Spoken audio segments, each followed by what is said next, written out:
check that. Some people do fancy setting up stream now screens. I don't.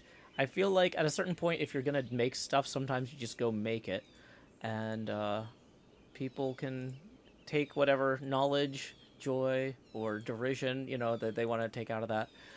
Okay, so we are definitely live. I've confirmed that via YouTube here, and I'm just gonna go ahead and click a few more things, and then we will be ready for our actual introduction. Welcome to the pre-stream setup. It's happening live. All right. Okay, so let's see. We've got a very special show for y'all today. We do this sort of thing only once every 18 months or so. When we reset our Patreon server, we like to host kind of regular parade route build contests where everybody comes in and builds parade floats for a particular holiday. However, you can't just build a parade float with no road or no route or nowhere to put it, right? Let alone a string of 12 parade floats. So, in order to make sure that we have opportunities to have these fun holiday celebrations all throughout the year, each time we reset the server, will create some sort of contest where people will build some sort of town or outpost or something like that that has a big road running through it. And we'll have a contest where we bring in outside judges to evaluate those, and then based on how they end up ranked at the end of the day, they'll get their first choices or second choices or whatever in terms of what parade they want to host. So for example, if 4 teams all wanted Mardi Gras, then the team that ranked the highest today would actually get it for the holiday of Mardi Gras. Same for Halloween, Christmas. There's a lot of crazy, wild celebrations throughout the year we've done in the past. Like, did you know Earth, the planet, has a holiday? We had Earth Day. Did you know that Yuri Gagarin, the cosmonaut, has a holiday? Well, that's kind of the opposite of Earth Day. It's up their day. No, it's called Yuri's Day. We had a parade for that. That was space-themed. We have all sorts of exciting stuff throughout the year, but it starts here with the builds that these folks have been doing for 3 months. Now, because we restart our server every year and a half or so, these parade routes are not necessarily complete. I want to make sure everybody's expectations are clear on that. Some of these are going to be further along than others, but part of what is being evaluated here is also the promise, the potential of the site. So, we're going to be starting today by looking at some of the routes that have a little bit less development. And we're going to kind of move forward rather unevenly, because I didn't pre-rank these. I just kind of looked at them and said, which one looks like it has a lot more empty space than some of the other ones? And so on. And so we're going to be kind of jumping all around here. But we're going to start with a couple that have a little bit more empty space to start, and then kind of move on to the more full ones, let's say, or the ones that are a little further along. These have been developed by different sized teams, and so the scale of each effort might reflect that in different ways. That's okay. It's just an opportunity for folks to get together and build. But speaking of folks getting together, one thing that I always enjoy after I get done with my streams, which is a very communal experience for me. I come in here, I play video games, I hang out with a bunch of cool folks. And you know what I want to do when I'm done with that? I want to go hang out with a bunch of cool folks playing games. So, I brought in 3 judges who are some of my personal favorite streamers to go watch when I get to the end of my workday. We're going to go ahead and we're going to start with Manu Smith, aka MPT3K, as our first guest judge. I'm going to go ahead and link Manu's channel here in the Twitch and the YouTube chats. I'm realizing also that since we were doing our testing, I didn't resume our screen share for the judges to be able to see what I'm looking at, which right now is mostly the Minecraft text from the people in-game talking, who are excitedly yelling, "Woo, Manu! Manu, can you say howdy?" Thanks, Jack. It's lovely to be here today. Thank you so much. No, hey, Joe, how you doing? Hey, for those of y'all who might be like, Manu Smith, MPT3K, where have I heard that name? Manu is a fabulous pinball streamer who also does some really innovative stuff with the interface of the Twitch API to make the interactive Mystery Pinball Theater 3000. He also does all sorts of cool music stuff. We actually rated him after the Hermitcraft charity stream, which I did not warn him about or ask permission to do. So Yes, and it was wonderful, and it broke my machine. yeah, we sent at least 1,000 people your way.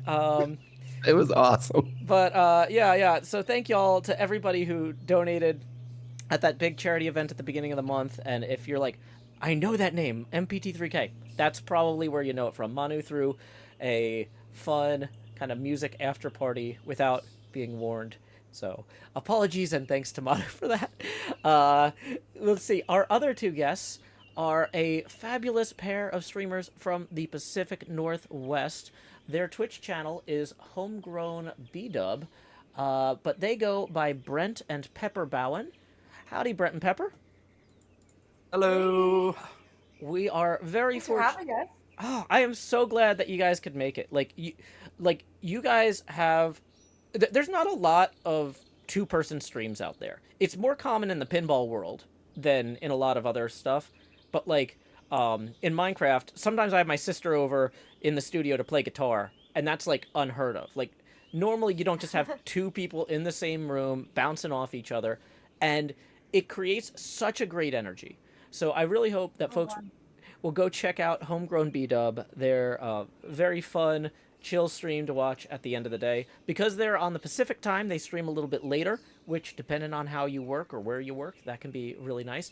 Now, one of the reasons that I'm really particularly excited to have Brent joining us today is that Brent is actually working as... Okay, your IMDb page has a few different titles for you here. Like, is lead CGI supervisor correct-ish? Is that, or am I insulting you? Are you now like superior supervisor of lead CGIing? I don't know where you're at. I'm basically the only CG guy at The Simpsons currently. Well, I have one understudy under me, but yeah, that's So what's your title? potato. Yeah, I'm the lead. I'm the CGI supervisor of the show. Which is really cool. For those of y'all who don't know, traditional Western animation these days involves mixing in a lot of three-dimensional elements using computers in ways that didn't happen when I was a little kid. And Brent helps animate all of the three-dimensional objects that end up in the show. Mostly, I think you said a lot of vehicles in The Simpsons, right? Yeah, so my job is to basically make you think you're looking at hand-drawn art while using the 3D software to render that. So that's where my particular skills come in. So they hire me to take 3D and put it into a 2D world without you realizing that's what you're looking at. That makes sense. It does, and it's real exciting to have somebody who works with three-dimensional stuff professionally come in here and, kind of... this is hopefully going to be interesting for you. I mean, I don't know... This is... I don't know if you actually went to, like, formal art school for that. Yes, I did. I have a bachelor's in arts, media, and science. And yeah, so oddly enough, I got out of school to be a traditional artist. However, my generation was on the cusp of how 3D was coming in and 2D was kind of being phased out. Kind of where I hit my niche. 2D jobs were going out the door and 3D jobs are coming in. So I just saw an opportunity and I clung to the 3D side of things, and that's how I was able to get working, which I started in live action, feature films, and then eventually got to primetime animation where I wanted to be.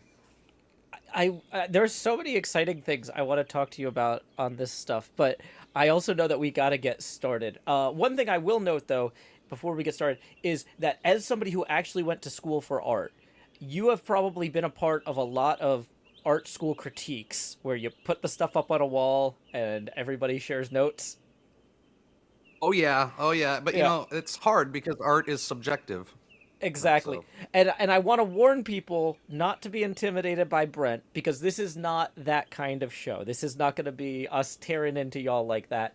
This is more of folks giving us tours and us kind of asking some questions, providing a little bit of feedback and thoughts, especially because these are projects that people have been working on for 3 months, but they probably have another 12 to 15 to work on them. So if there's a cool opportunity that jumps out at like Brent or Pepper or Manu or myself, we might throw them out there. But y'all can. These are your projects. You can take them as seriously as you want.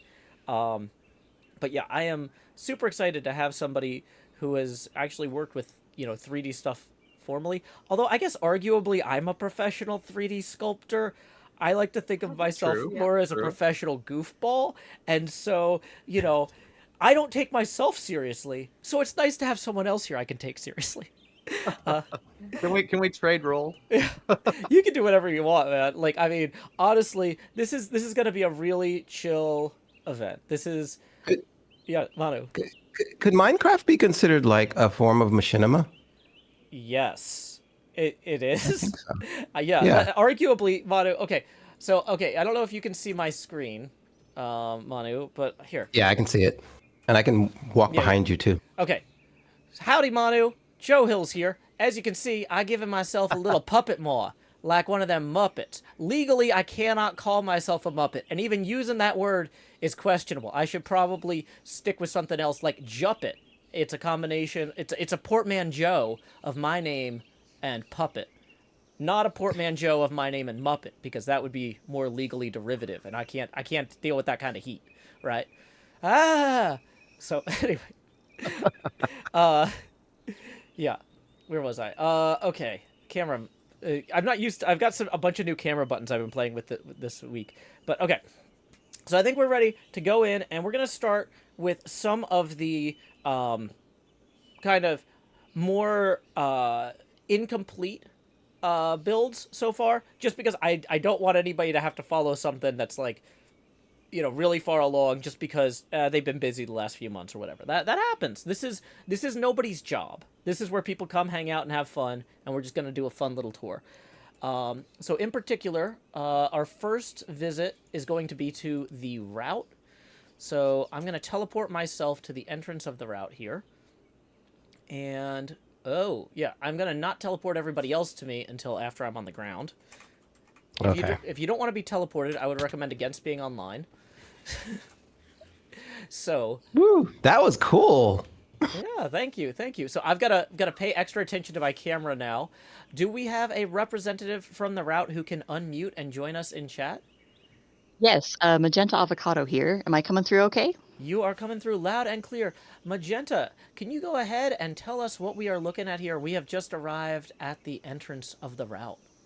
I would be happy to. Well, welcome to the route.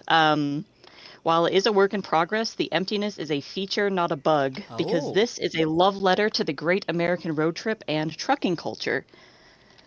We've got a front highway, or the main highway, which is going to be our parade route, and a back highway. They're both dotted with tourist traps, roadside stops, and other oddities. And we've got sights from the real world, like George the Monkey and Metaphor, the Tree of Utah, as well as attractions with more of like a Minecraft flair, like the world's smallest Badlands biome and Fraudburger.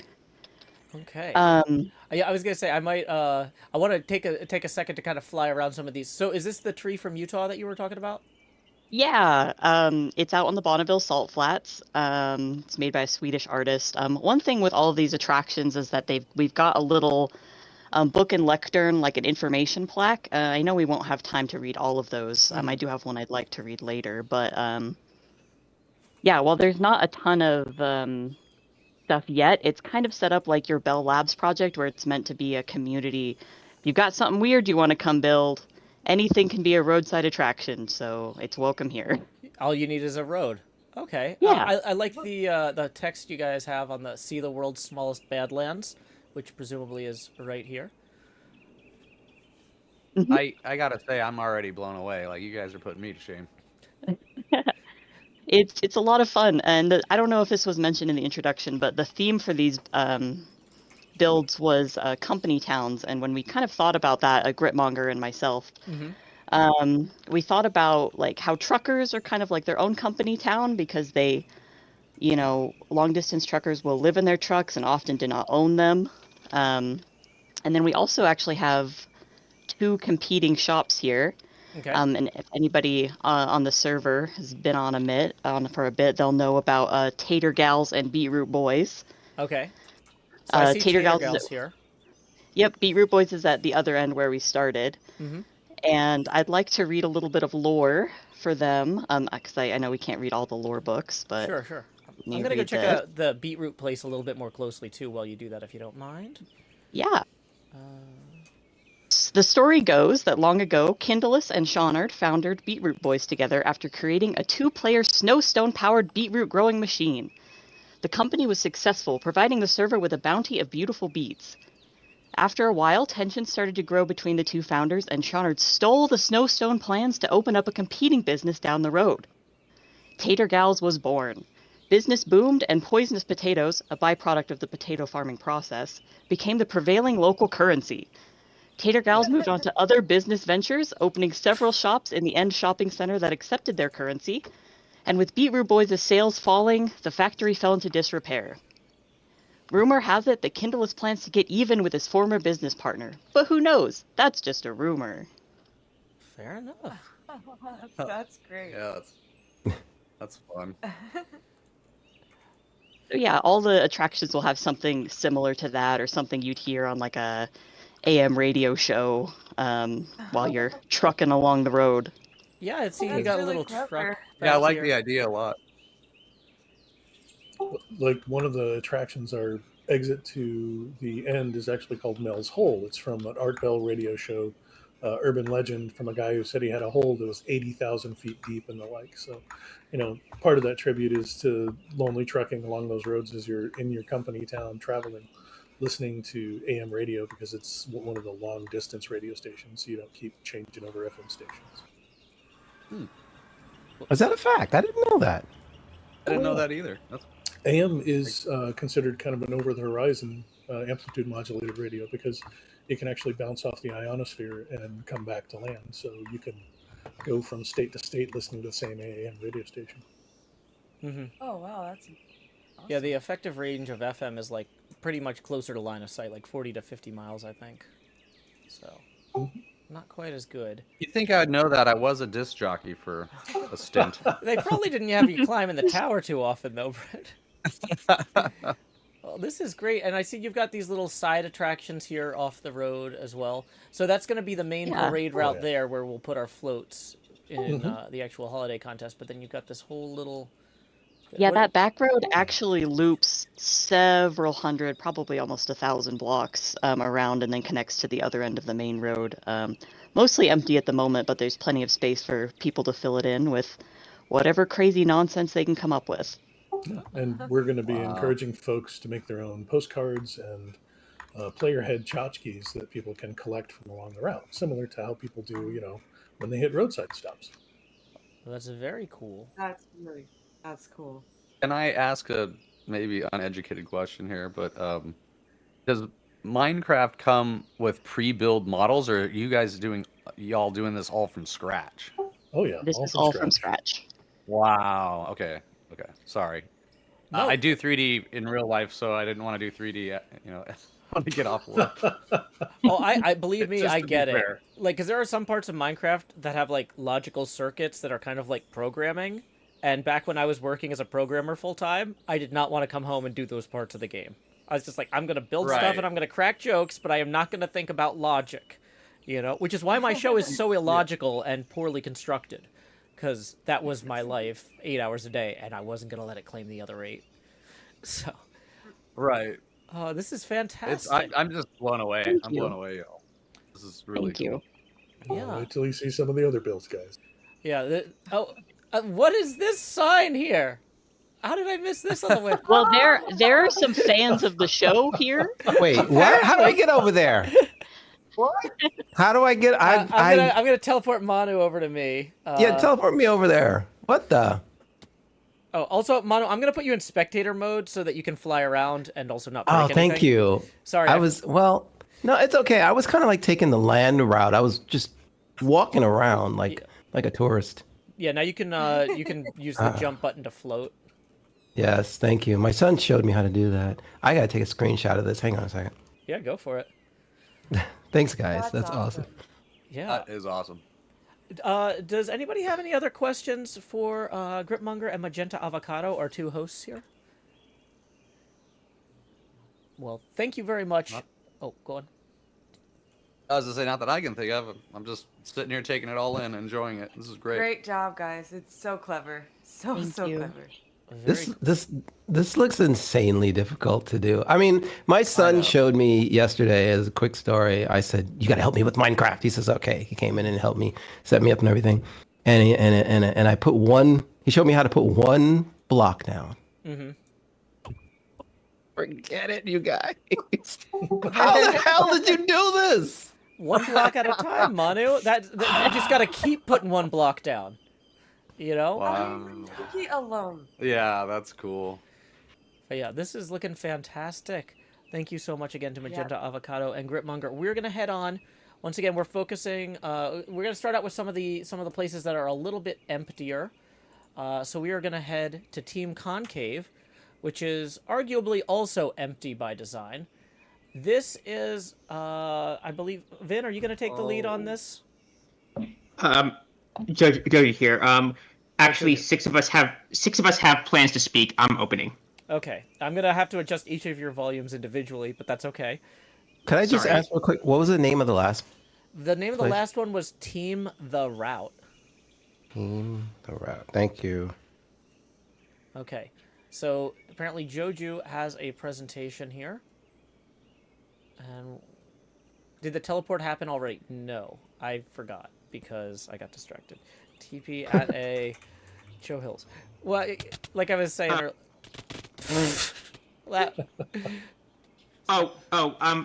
thought I put updated coordinates to actually hit the ground. Sorry, the landing platform is not large enough for this many people. That was unclear. I'm gonna TP. Who died? Sean Jeffries here to. Okay. Sorry, Sean. If you look at the chat for the event, I put updated coordinates at the bottom. That should get you to the bottom of the stairs. Oh yeah, sorry. Where Moonroses is standing is where we were thinking the teleport block would go. I sent a new one in here for at the bottom of the stairs this morning. That's what I said. So wait, where's Moonroses? Okay. Well, Moon is right in front of the portal on that landing, but I am at the bottom of the stairs. So you want at the bottom of the stairs then? Okay. Yes. That is probably the safer option from an insurance perspective. Yes. Okay. I also included teleports that are going to be used for later in the presentation for when we talk about the mountain design itself. Sure. Okay. So let's go. This is a lot, and we want to make sure we get time for it. Tell me what we're looking at, Joju. So everyone, welcome to Concave. This is an artificial mountain constructed by 6 of us. There is Vin and Quail are responsible for most of the exterior.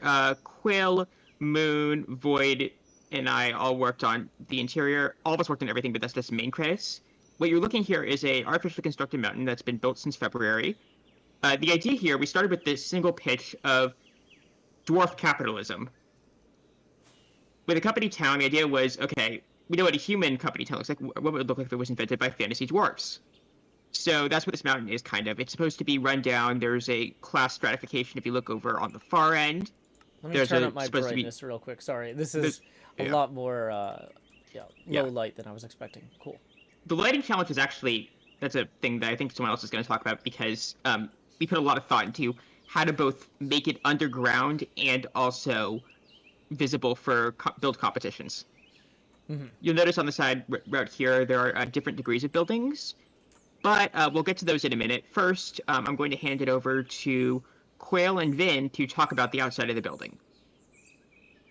Hello, this is Vin Shoken. I designed the shape of the mountain. I mostly did all the like outlining of all the contours of the mountain, and I filled in a lot of blocks, but then I got sick, and then Quail took it away and filled in so many blocks. We are both in, like, I don't know, nearing 100,000 stone blocks each. I don't know. And Quail also did all the grove, the pine trees, the snow, laying down all the snow. And yeah, this is I love mountains. Anything to add, Quail? So right before Vin got sick, while she was doing the majority of the outlining, my computer got drowned. So just as Vin was getting sick, my computer was functional again, and I was able to take over the majority of the mountain project. So there wasn't a lot of time where we were both working. So there was a significant amount of progress that we both got to see after a couple of weeks offline. One of the biggest setbacks with the snowing of the mountain was when it rained and all of my snow golems died tragically. Gotcha. But I had a ton of fun thinking about the way the water would fall in some of these pine groves, thinking about how the snow would melt. And I've definitely done a lot of Netflix binge watching while building this mountain because it's just placing one block at a time. So you started with, I believe, a wireframe, right? That had the rough contours, and then you filled in the wireframe kind of organically as you went? Yeah, so, we... Sorry, you got cut off there. Yeah, sorry. There was an original outline when I started working on the mountain. And that was kind of the outer ring. And then some of these mountains are naturally generated. So if there was an aspect of blending in what was naturally generated with what is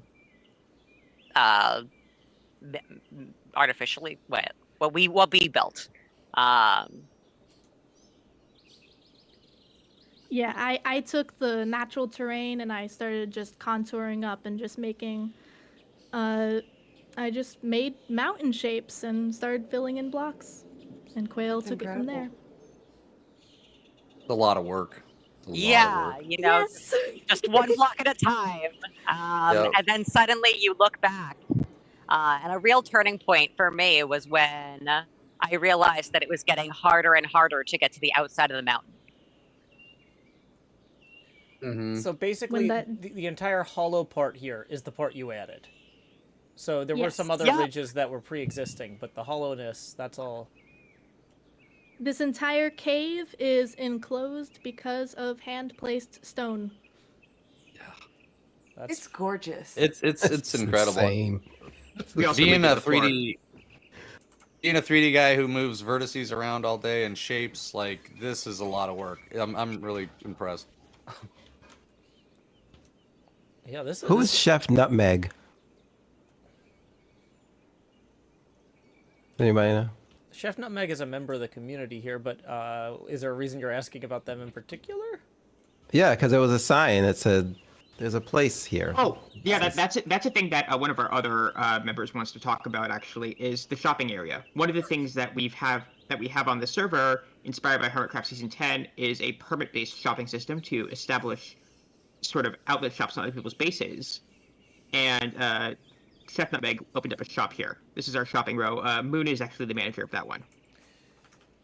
So, yeah, we've had fun with getting permits all settled. We actually had a process of creating the permit books, which are 24-page, somewhat legally contract permit of how you will build, what we will provide you. I'm mostly the one in charge of distributing said permits, as well as writing them. So, like, we plan to build more just empty shop fronts that people can then build their own shop in once they get a permit from us. We've got a specific build palette that we referred to as the Diamond Deep Standard that includes cyan colors, dark grays, stone, which is hence everything is in a cyan kind of build color. Mm-hmm. Because concave is kind of referencing to the Hermitcraft con core, or convex. We also have in our permit contract that they need to have some Hermitcraft Season 6 reference in their build. We're legally distinct because we are called concave, not convex. Gotcha. So there's all sorts of ridiculousness in this permit. I do have a copy of one of the build permits and I would like to, if nothing else, for Joe to flip through it on stream so there's record of just how much effort we've put into. Where is that I can flip through it? I have it here. I'm going to toss it to you. Is your inventory empty? I have space. Excuse me. Okay. Let me just read this as we're not going to read all 24 pages. No. Permit holder and/or entity hereafter referred to as the holder is hereby granted the exclusive right to conduct business within Concave Mountain maintained by Concave Corporation, hereafter referred to as Concave, subject to the following conditions: Section 1, shop parameters. 1A, holder may utilize a pre-existing shopfront designated by Concave, or 1B, holder may build a shopfront in an area designated by Concave within 69 days of accepting the permit. Nice. There you go. Well, yep. Oh. And that's just a small taste of what our permit looks like. Yeah, I don't think we were gonna have time for all 24 pages today. Of course not. No, but I was not expecting that. This is a huge build. We've got so many huge builds that we got to show off. Who's conducting this? Jojo, who are we talking to next, or are we moving on to questions and comments? I think Quill wanted to say something about the about some of our farm builds over on if you're on the entrance, the right-hand side, there's a little corner. We have an iron farm in our villager hall. Mm-hmm. So, I don't know if that's still gonna happen. Yeah, no, that's me. So we have like the whole thing has been like it's a company town. So we have like the rich area over there where all the shops are, and then over here is where all of the the employees live. And all of the buildings are kind of shabby, not adhering to the diamond standard. They're just kind of like slapped together. We covered all the floor with basalt, and we built in kind of like our custom biome-ish. We're working on it. With the mushrooms and all of that stuff, we have like all of the warped vines and everything that are kind of like weeds that are growing everywhere. But yeah, that's the it's coming in together. We had a lighting glitch where all of the there's a couple of spots of the cave where like the sun just comes through even though there's a roof on it, and we decided to turn that into the crystals that are being mined. So that's what the like giant white structures are that you can see in a couple of places. I was trying to figure out how you lit these like that. We didn't. Nope. You didn't. I was going to ask about light also. That's amazing, routing around the damage. I think we all wanted to know. Yeah, we spent like 3 days trying to like get the lighting glitch to go away before we gave up and just decided to cover it with lore and call it a day. Okay. Yeah, there you go. Yeah. Can I tell a quick industry story on this precise issue in the industry? Yes, please. During the bug's life, ants, they lived underground, and they had a serious time. They had a real hard time finding creative ways to light these tunnels. So if you look through the movie, they actually put in these glowing mushrooms to actually light this underground sets. So this is for A Bug's Life movie? Yeah, A Bug's Life, from Pixar. Oh, okay. Yeah, so anyway, you guys had the exact same trouble they did and creatively figured it out. So, kudos, yeah, clapping.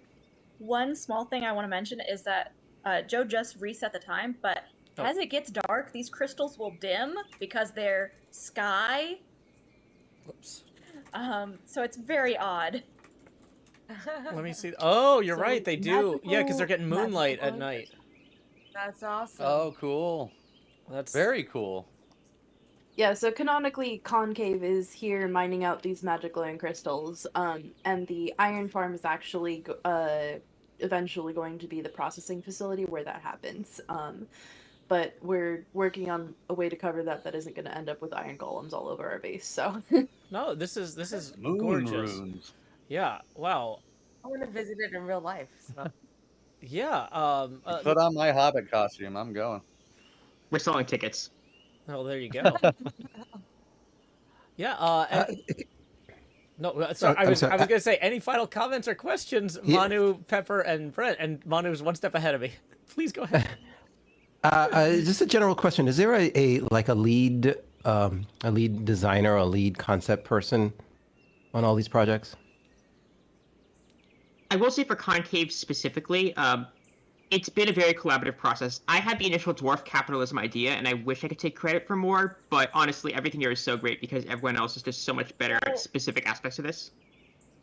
It took actually a little bit of convincing, because at first we were going to do like a mining town on the surface or outside of a cave, and then I convinced everybody that we should do like a suspended parade route, like underground. Like, wouldn't that look so cool? And then Vin has built this entire mountain and adds Quail, and then Quail has been. Everybody's been grinding at this so much. It's so amazing. Got it. I can see it's amazing. Yeah, it's a lot of work. I do want to add that in order to work on this mountain, I had to download Bobby Mod to be able to see the whole thing. And it really used the scale for me. So being able to turn my render distance back down and actually seeing how big this thing is, this mountain is, has been really incredible. You literally cannot see the end of the mountain without Bobby Mod, basically. Yeah. Yes. Yeah. So Manu wouldn't be able to see like I can all the way to the end of this, because by default Minecraft doesn't render stuff that far away. Just to clarify that for folks. Yeah, I'm looking at not only my screen but your screen a lot, Joe, too, so I can get a good map. Yeah. Yeah.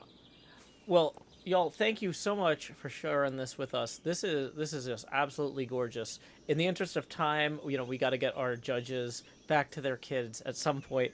We're gonna go ahead and we're gonna move on. We could spend all day looking at each of these, but that's part of why we have an entire build contest at each of these later on throughout the year.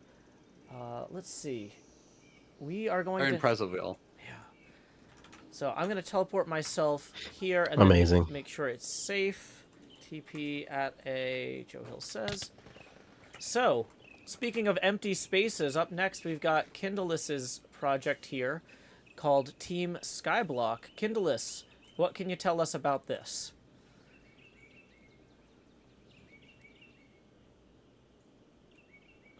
You might be on push to talk and need to do that. Oh my God, I need to turn off the mute button. Yeah, there you go. Thank you, Kindleis. So this is phase 1 of 3 of clearing out space to play Skyblock in survival.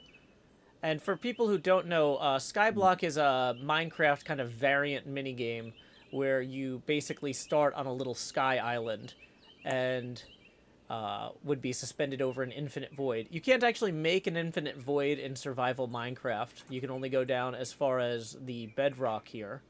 Oh no, that's phase 3. I'm getting rid of that. Are you going to take advantage of glitches to just knock all this out? It's piston head retraction to get rid of it, but yes. That sounds like a glitch because you're not supposed to be able to delete that, but that's fine. I'm, not here to enforce rules about the game code. That's the game's job. Mojang has commented out the fix in their code, so they want it. Wait, really? They have the fix in there commented out? Like they Yep. just... Yep. Same with sand duping. It's in the code. It's just commented out. Interesting. Don't hate the player, hate the game. Yeah, clearly.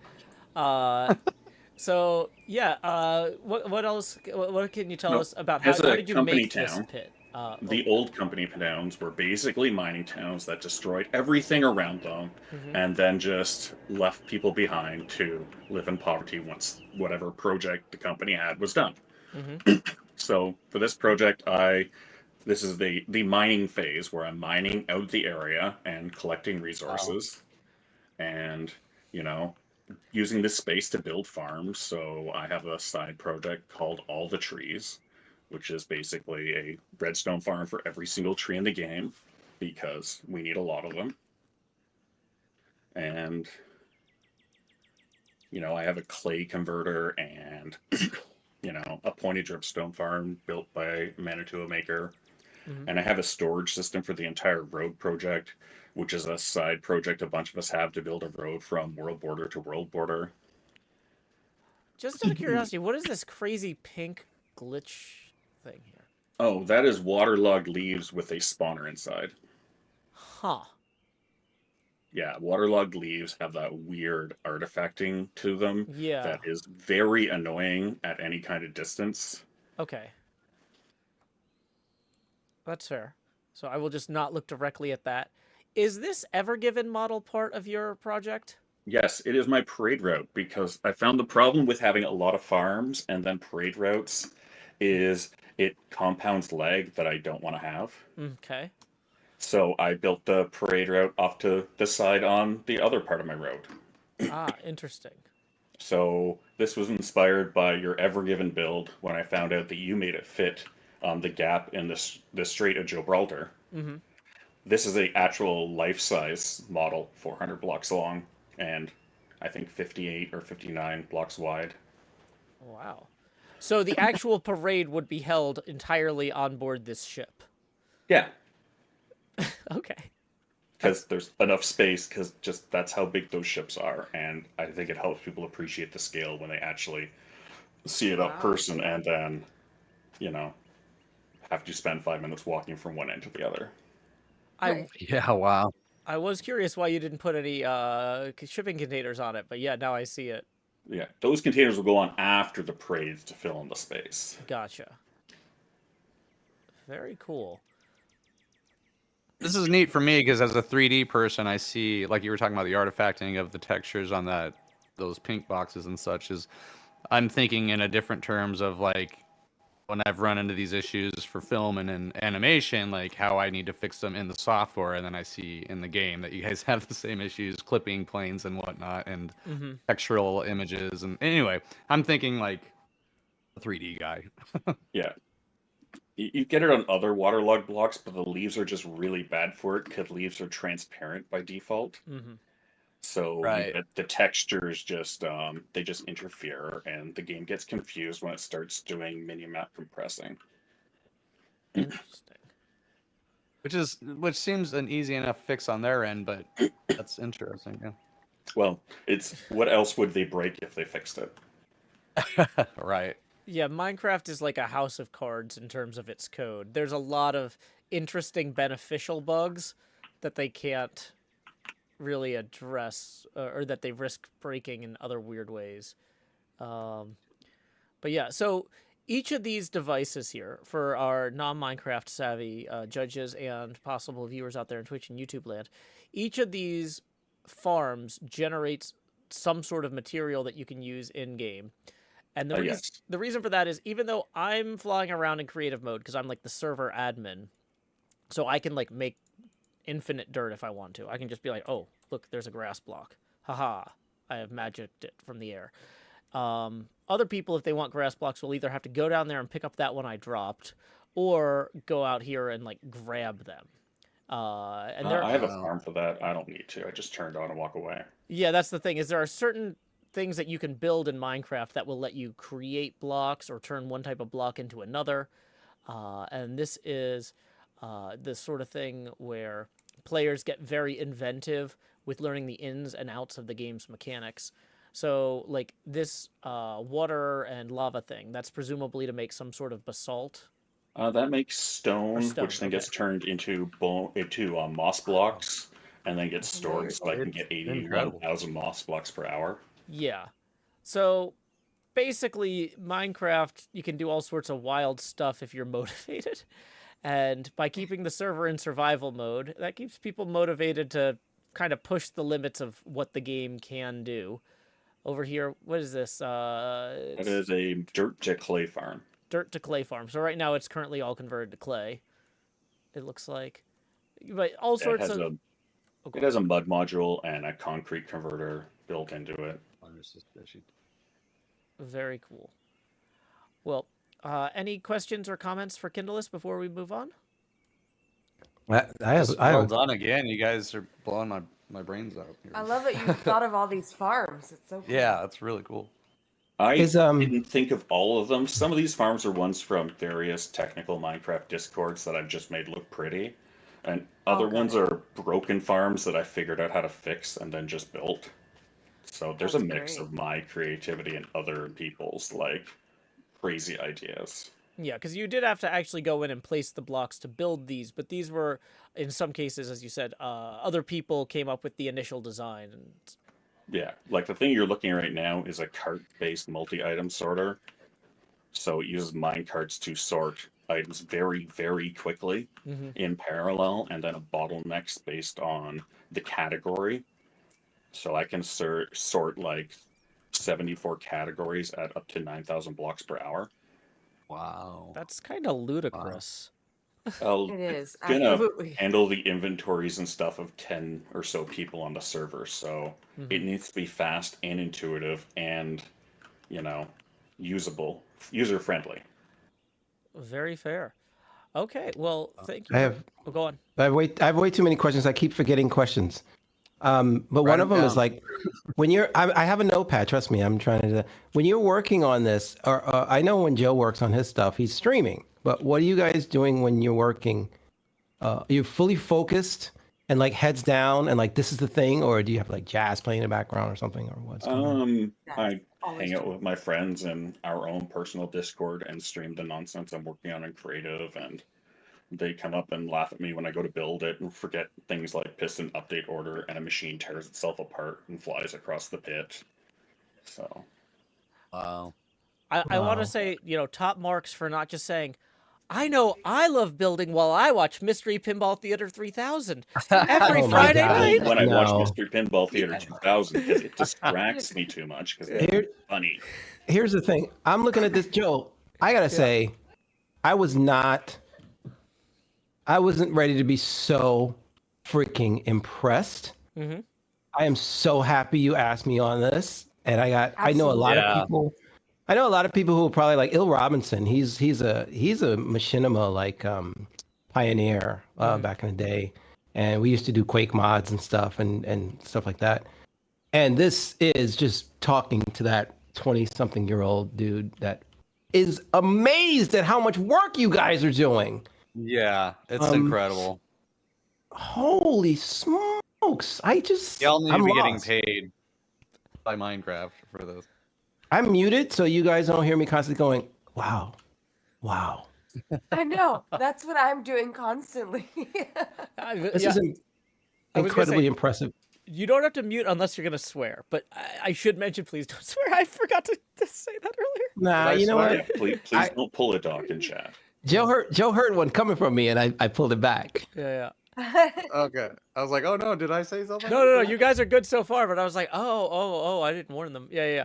Well, my 7-year-old is here watching too, so it's all good. Well, welcome, MPT3K Jr. This is amazing. Oh my god. Okay. It's pretty cool. Yeah, I'm gonna go. I love the just the economy of it all and how it runs and how it works and the artistry of it as well. Like, I mean, there's just multiple layers to these builds. It's pretty incredible. Yeah, I really. Thank you, Kindless, for sharing. I was very excited in particular to see the Ever Given at full scale, because that was something that always bothered me, that I had to build it at 40% scale, because back then the game you couldn't make something that long and see it end to end. Well, I have a schematic you can use if you ever want to rebuild it. I'd rather work from others. I prefer to work from the like photos and like diagrams, source material that's more first party. But yeah, thank you. I appreciate the offer. I'm going to go ahead and teleport myself. Is Mantua Maker here? We're teleporting to Team 5280's area. That was Team I'm here, Joe. Skyblock. Okay. I'm going to teleport everybody to me. Please try not to get squished to death. Good job. Okay. Hey. So, welcome, everyone. Thank you, Mantua Maker, for hosting us in Town 5280. 5280, does that number have a special significance? It's Mile High, Joe. Mile High City. It's Denver. Ah. Yeah. Oh, cool. So I am making a scale model of Denver. It is 1 block equals 2 feet. That is, the blocks usually are a meter, so that is, I changed the scale so I could make more detail. Funny thing is, I actually spent to almost 2 years building at the meter scale before I realized I needed more details. So is this your second hack at this project since this server's only been up for 3 months? Yes. Okay. I don't think I've ever heard anyone in life say, I am making a scale model of Denver. Right, right. Yep. So this is my grand entrance, which is the bus station and the Civic Center Plaza skyscraper. I have the main frame of the skyscraper and the design of it. It takes 11 shulkers, which is an insane amount, almost 40,000 blocks of concrete alone, let alone the glass that I'll need to complete the skyscraper for that. And if we go head south, and then when you hit that street, head toward the west a little bit, you'll go to my first intersection that has the lights that I'm going to be using for all the intersections. There's 16 intersections. I only had time for one. I've laid over 1 million blocks already for this project. So, wow, I believe it. Yeah. Wow. Is it just you? Did you say? Yes, just me. Wow. Kendall has helped with my capital build, which you'll see in a bit. I'm not impressed at all. So these are the sample lights. All of this is based off, I've done a lot of Google Earth measurements and everything else to get everything from getting the streets to line up and the elevation of the streets correct and all that stuff. I spend a lot of detail that I've concentrated on. Yeah.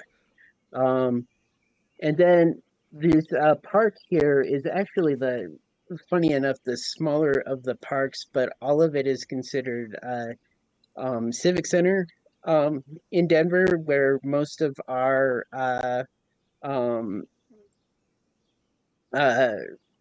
main events like Pride and our People's Fair and all that are held. Hey, that's awesome. And so I made a Colorado flag out of the flowers in the game in the center of the park over here. Yeah, let me head that way real quick. Yeah. Do. Just because I think Colorado flag's one of the best states flags, just because it's colorful and kind of cool. Y'all are blowing my mind right now. This is so cool. Thank you, Joe. Again, this is incredible, y'all. Oh, I'm so glad. I'm so glad that y'all are having a good time, because this is one of those things where too, like, I just kind of like, I feel like I would sound like I was crazy if I was trying to describe this to other people, right? So it makes me feel better knowing that there's a few people who have nothing to do with Minecraft that have some vague knowledge of this. Like, it feels like I'm more grounded in reality, pulling you with me. Look, I'm a 3D artist. I understand the time, the patience this stuff takes, and you guys are limited to the tools that Minecraft gives you, and the fact that y'all are doing your research and putting it down and doing it to scale. I'm just like, wow, this is so, like, with the restrictions that Minecraft gives you, and you're still working around it and still making this incredible stuff. Brent, you know they're going to ask you now. They're going to be like, hey, Brent, we saw you on that Minecraft stream. Could you make something for The Simpsons in Minecraft, Brent? You know what? I could actually talk to them. You know, I'm getting a good idea. We could do a Minecraft tournament, and you know what? If you could do a couch gag via Minecraft, they'll air it. Oh, wow. Oh, wow. Yeah. I mean, they had My that buddy Lego did episode. The Lego couch gag. Have you ever seen that one from The Simpsons where they build them in Lego for the couch gag? My buddy ended up just doing it personally, and they loved it so much they put it on the show. Oh, wow. That's wild. So yeah, I mean, they've done that before. Somebody impresses them, they'll put it on as a couch gag. So this planting a seed. Well, that's really cool. Like, Brent, I gotta say, we're talking about constraints. It seems like in some ways, this is kind of the opposite of the constraints that animators have, because even though the tooling is way more basic than probably what you get to work with, the time constraints are totally different. Like if they said, hey, we need the capital of, or we need Denver City Hall. Can you throw that in the background of an episode real quick? It has to be 3D so we can fly past it. How long would you have to work on that? Okay, this is what I always say in animation. You get three things: quality, speed, and what's the last one? Quantity, maybe. Yeah. You only get two of those. Pick two. You can't have all three. Yeah. So yeah, when answering your question, if they're like, "We need this real quick," it's like, "Well, how much time do I have? What are you giving me to work with?" All right, done. And there's a lot of shortcuts that, depending on what they're having me do, yeah, sometimes they only give me 1 day, sometimes they give me 2 weeks. You probably couldn't do the whole building. You probably do like a Hollywood version where it's like two walls. Right, a facade, exactly. A facade. It's like, oh, you're not giving me that much time, so I guess I'm gonna have to cut a lot of corners, and I'll just project an image on a 3D plane in the background to make it look like it's a a building.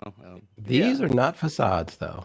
Well, no, these are like full on. I'm going in these buildings. Yes, I was gonna say not all of these are necessarily done, but once again, people have 15 more months or so probably to mess around. But yeah, some of the buildings have interiors. Mantua, can you say which one I should go to real quick to show off an interior that you think is exemplary?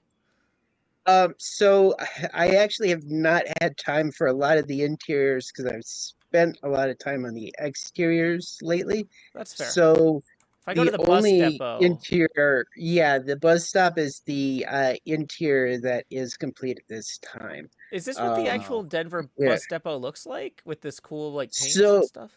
So the reason that I used all the ores in game, which took a ton of time to collect, was because they had these really colorful tiles. And so I just mined and mined to get as many of the ores that I could find. And that's why and then it is pretty close that they have the buses going through the skyscraper and then going back out onto the roads that way.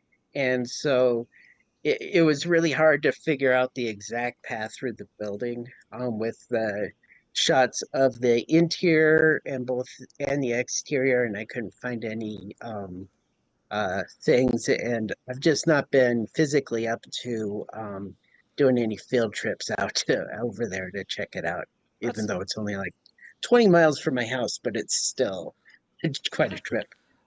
No, I get it. Like 20 miles is 20 miles. Yeah, that's the thing is like when I build stuff in game, it's usually like, oh, I'm going to build this lighthouse from Spain. So that way I'm not tempted to go over there and then take a bunch of pictures and then come home and be mad at myself because, nah, I need to go back out. I forgot one angle, Oh, yeah. man. There is one special building, Joe, if you could teleport to me. Yeah, sure. And this is going to be the last one because then we got to keep moving. We got a lot of folks to get through, but this is looking amazing. So this is sort of the reason that I built. This was my first apartment building, and cool. And so from here, this was my view of the street, and I lived here, and parking was horrible. But yeah, so this was the whole reason that I started the build to begin with. Wow, so you come out your door and you see that, the dome and everything, just right down the street? Wow. Yep, this was my view. Wow. Very cool. Location is perfect. Yeah. That's really cool. Wow. And now you've made it permanent to where you can visit it anytime you want. That's really neat. Yep. Wow, thank you so much, Mantua Maker, for sharing this with us. This is insane. Yeah. Yeah. Pretty awesome. I'm happy I got to see. Truthfully, I'm happy I got to see something that's like not fully complete yet, because then it gives us some insight on how you guys are building these things, like with the wireframe first and all that other stuff. Really interesting. You're absolutely right, Manu. Yep. Yeah, a lot of this stuff in Minecraft is done very iteratively. I think next we're going to go ahead and visit the Team Theater Kids. That was Team 5280. So thank you again, Mantua Maker, for that. And so I need to teleport everybody else.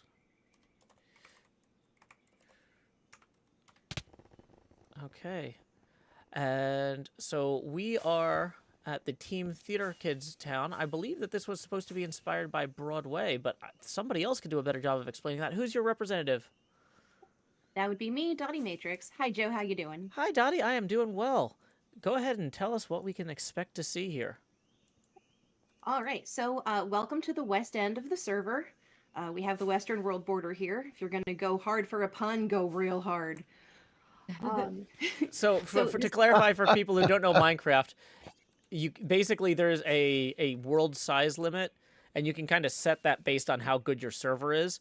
My size limit is set very high because I've put a lot of money into some good hardware for these folks, but that doesn't mean it's infinite. And if you put a wall somewhere, somebody also go, you know what? Let's just build right next to that. So here we are.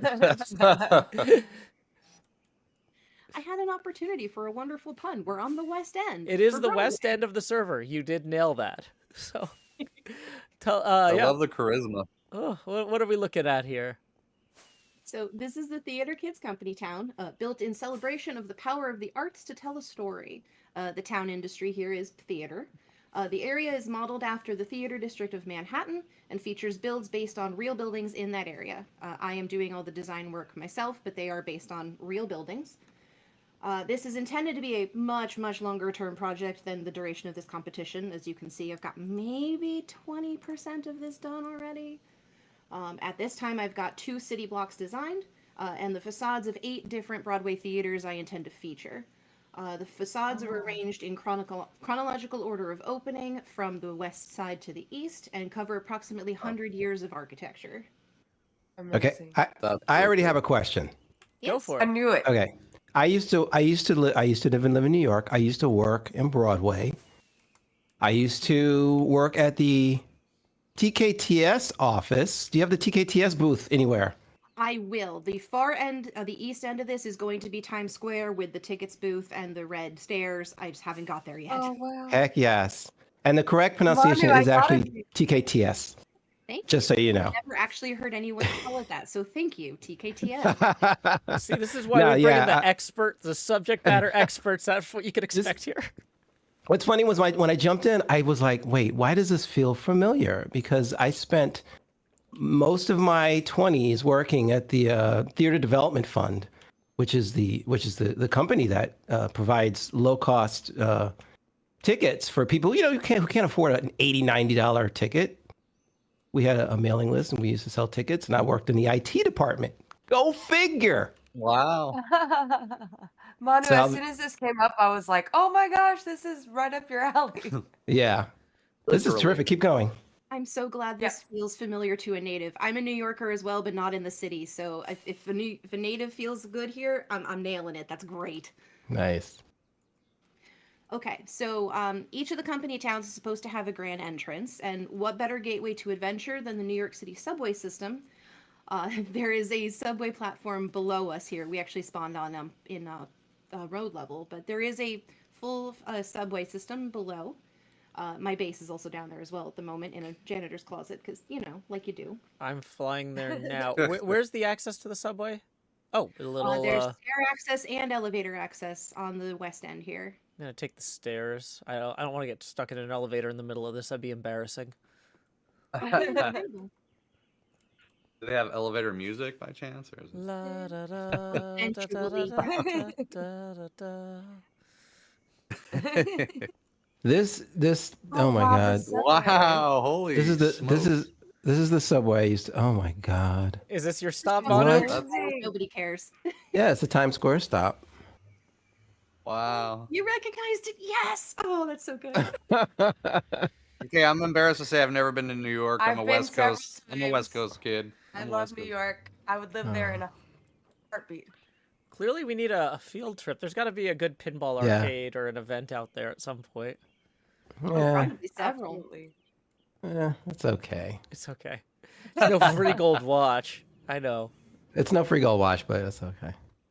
It's no next level museum. I love that you didn't have to make the subway. This is the gateway to adventure. The It is. beautiful and very, very famously safe New York City subway system. You could spend too long on the subway alone. The subway at Times Square is redonkulous. It's Right. gorgeous. I love it. Yeah. So Wow. eventually, we're going to have Look at the infrastructure in to make map art. So there's going to be a whole lot of like billboards here, ads, branding for the theaters, and graffiti in the subway. Yes. We haven't got that far yet, but by the end of about a year or so, I should have a lot of graffiti here as well. Wow. Okay. Obviously, you're going for a current day kind of build, right? That's right. Not a like 70s. Nope, Okay. I'm literally just paging around Google Street View and picking Yeah. buildings I like. Yeah, you picked the proper politically correct era of Times Square. Yeah, probably for the best. Right. So I have 8 theaters that are going to be featured. There may be some Easter egg features on the side streets here once I get to that point. On these 2 completed streets, city blocks, excuse me, we have the New Amsterdam Theater, one of the oldest ones in Broadway that's still working, and the Winter Garden Theater across the street. Now, the cool thing about the theaters, usually when Joe does these parade streams, he's usually flying around and looking at a bunch of other builds to kind of fill in time and show off builds.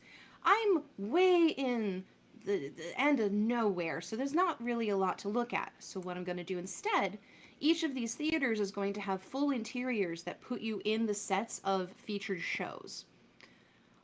So there's going to be. Do you have any of plenty those ready to show? I do not, because I want them all to be a surprise. That's okay. Oh, cool.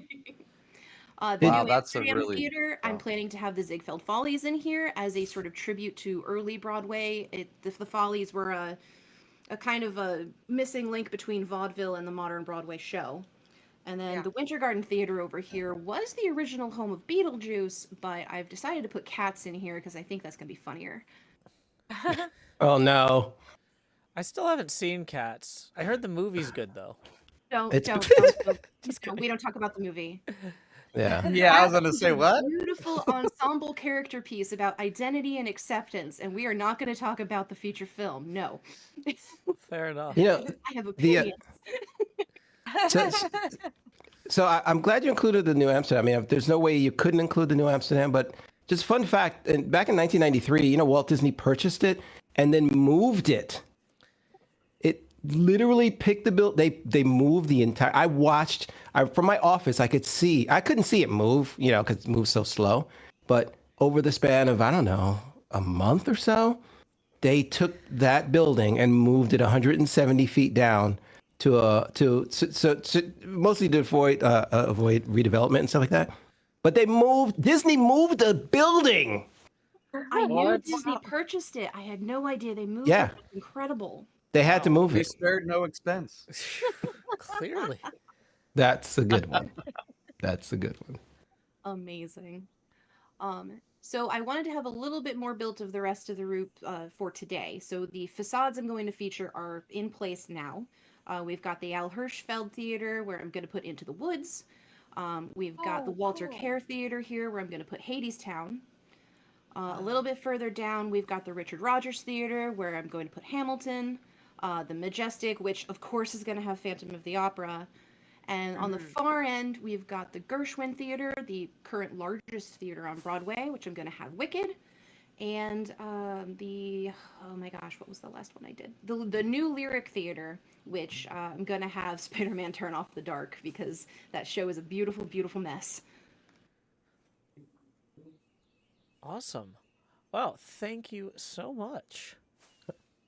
Such a great job. I love all the references. I love all the musicals. The musician in me is.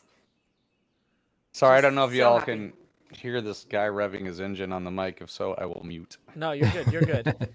Wow. Beautiful. So, thank you to Team Yeah, Theater great job. Kids.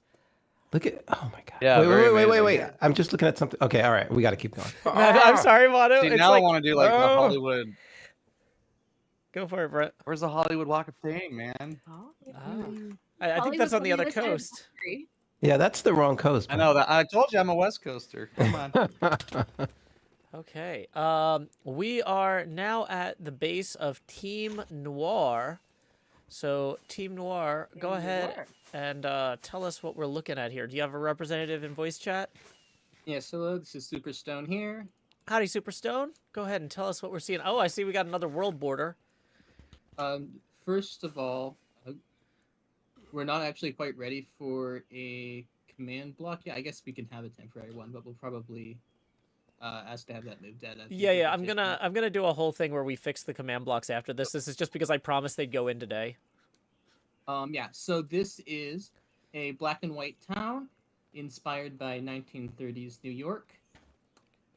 So most of the buildings that you see, here are just temporary facades put in along the right side because it's not anywhere near done. So we wanted to have something to look at there. 1930s, that's when I was born. No, I'm kidding. Please. Oh, please. Come on, man. I did it so no one else could do that joke.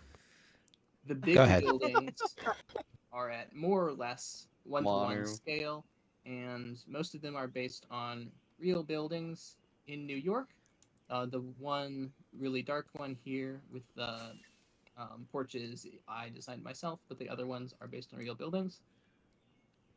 The giant one at the end of the road is that the library or post office? Pennsylvania Station. Pennsylvania it was Station. The largest train station in the area through the first half of the 19th century before it was torn down in the 60s.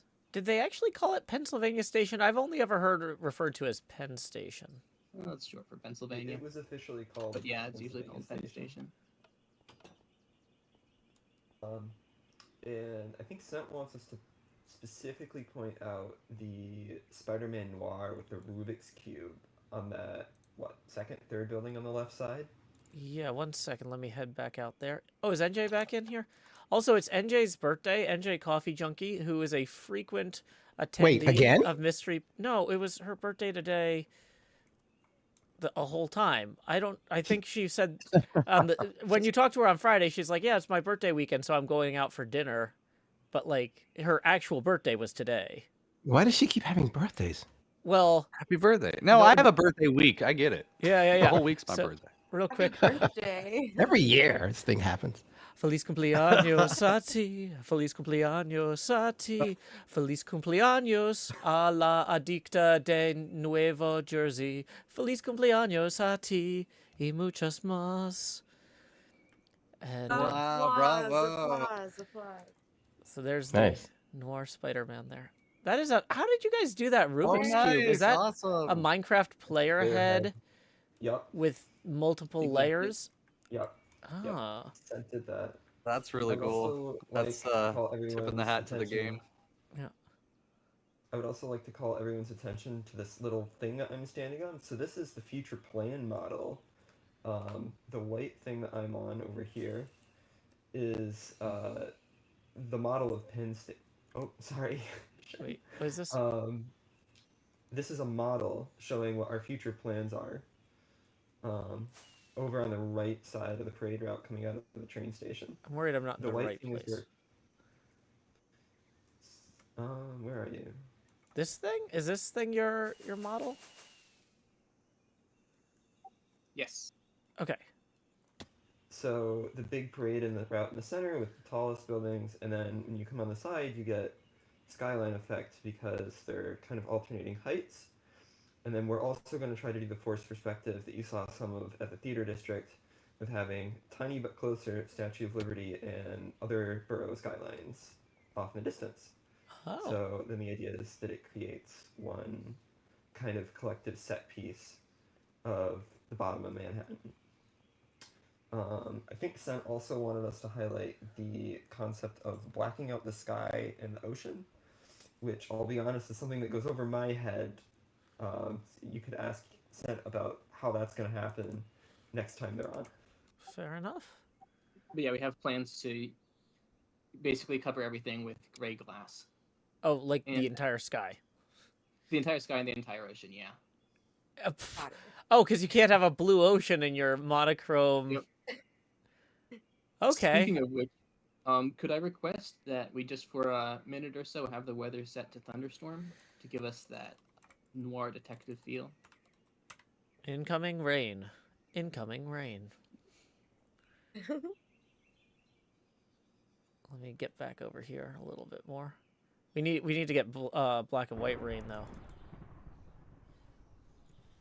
Yeah, because I think it needs to be purple. Purple rain. And if you haven't actually Mono, you're gone truly a around- prince. If you haven't actually gone around the train station that we started near, it's worth doing. There's a lot of neat architecture on the roof, for example. Let's go ahead and do a quick flyby here.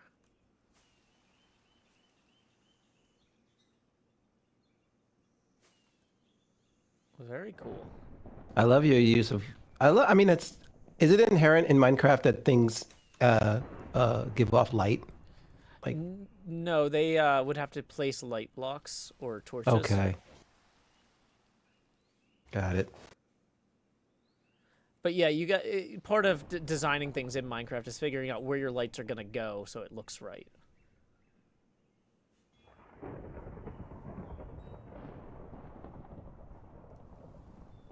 So very cool. Thank you again to Team Noir. Whoops. Monsters are coming out when it's in the storm. So I'm gonna clear the weather. Oh, jeez. Yeah, Minecraft. One of the things that makes Minecraft fun is it's actually a horror game, and there's just constantly stuff that comes out of the sky or the ground or whatever that wants to kill you, and so you're doing all this while that's a threat. Since I'm an admin, I can change night to day and stuff, but this is for the special event. Normally, the players would have to contend with monsters and stuff on their own. That's their problem. Well, that just sounds like New York to me. Yeah. It sounds like Tuesday. There we go. So, any final comments before we head to the next one, which is a little bit more West Coast? As a favor to Brent, I'm going to do the next one on the list in precisely the order that it was on the list. This is beautiful. I love the absolutely gorgeous. Yeah. He also has the fire escapes, like the lookouts on the sides of the apartment buildings and stuff. Very cool. Very nice detail. Yeah. Yeah. Really good. It just reminds me of when, I had to build several roads, but I had to build the entire main street of Springfield. So getting like those vibes from this one. I'm guessing with that, though, you can at least reuse, like having a good model of the main street of the town might come up more than once. Yes, it's in my library, and I mean, at this point, I have a giant 3D library that I'm able to reuse. Yeah, no sense reinventing the four-legged quickie mart every time, right? Right. Well, sometimes Matt Groening's like, you know what, I don't like this anymore. Let's just tire fire this and start all over. Interesting. See, I would have assumed. See, to me, the tire fire is eternal. That's the opposite of throwing something away. That's something you can never escape. It doesn't matter that it's garbage. It's always there. Okay. It's just there. Yeah. Yeah. So, NJ about to teleport all. I don't know why NJ doesn't want to be teleported, but we have sent out a warning. 1, 2. NJ's not online. Oh, okay. She already left. Great. So, we are a little bit more West Coast with Team Backlots. Would somebody like to represent Team Backlots today? Do we have anybody? Yes, Joe. This is Kindleless. Okay. Chef Meg actually built all this, but she is stuck working today. So she asked me to present the build. Sure. So this is, she says the concept is the storage spaces of Hollywood set up to be a tour through them. This is a memorial to the creativity of movie makers and dreamers of dreams. I see the Chinese theater. Read all of it.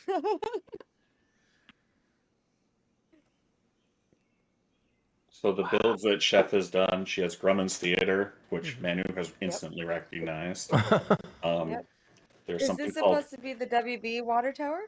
It is a legally distinct water tower. Right? May or may not have Okay, something legally inside of it. distinct water- Pepper.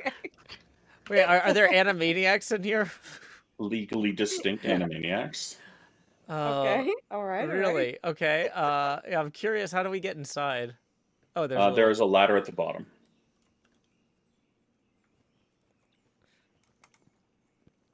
It's got a water slide. Of course. Very, I love that. very large. There In is my water head, inside. In my head, the legally distinct water tower has a water slide in it. So there we go. Remember, it's not a Jeep in Jurassic Park Pinball. It's just a vehicle. Yeah. Yeah. All-terrain vehicle. Yeah, all-terrain vehicle. But there's a Jurassic Park build, a haunted tower, a log cabin, a fairy circle, like a legally distinct water tower, which you've all seen. There's also a shopping district that Chef would like me to hype up because there's lots of space for people to build small shops here. Let's see. So what is this this dark building here? I'm assuming this I is... believe that is possibly the haunted tower. Ah. I was gonna ask. Yeah, because I've done my best to avoid people's builds so I could be like shocked by them when we actually present. And then I was asked to cover this and also very busy building, stuff. So The one with the bushes is I remember Chef telling me it's a bushes shop with about the knights who say knee. It's a shrubbery shop. Oh, this is the shrubbery shop here. That just made me laugh really hard. Sorry.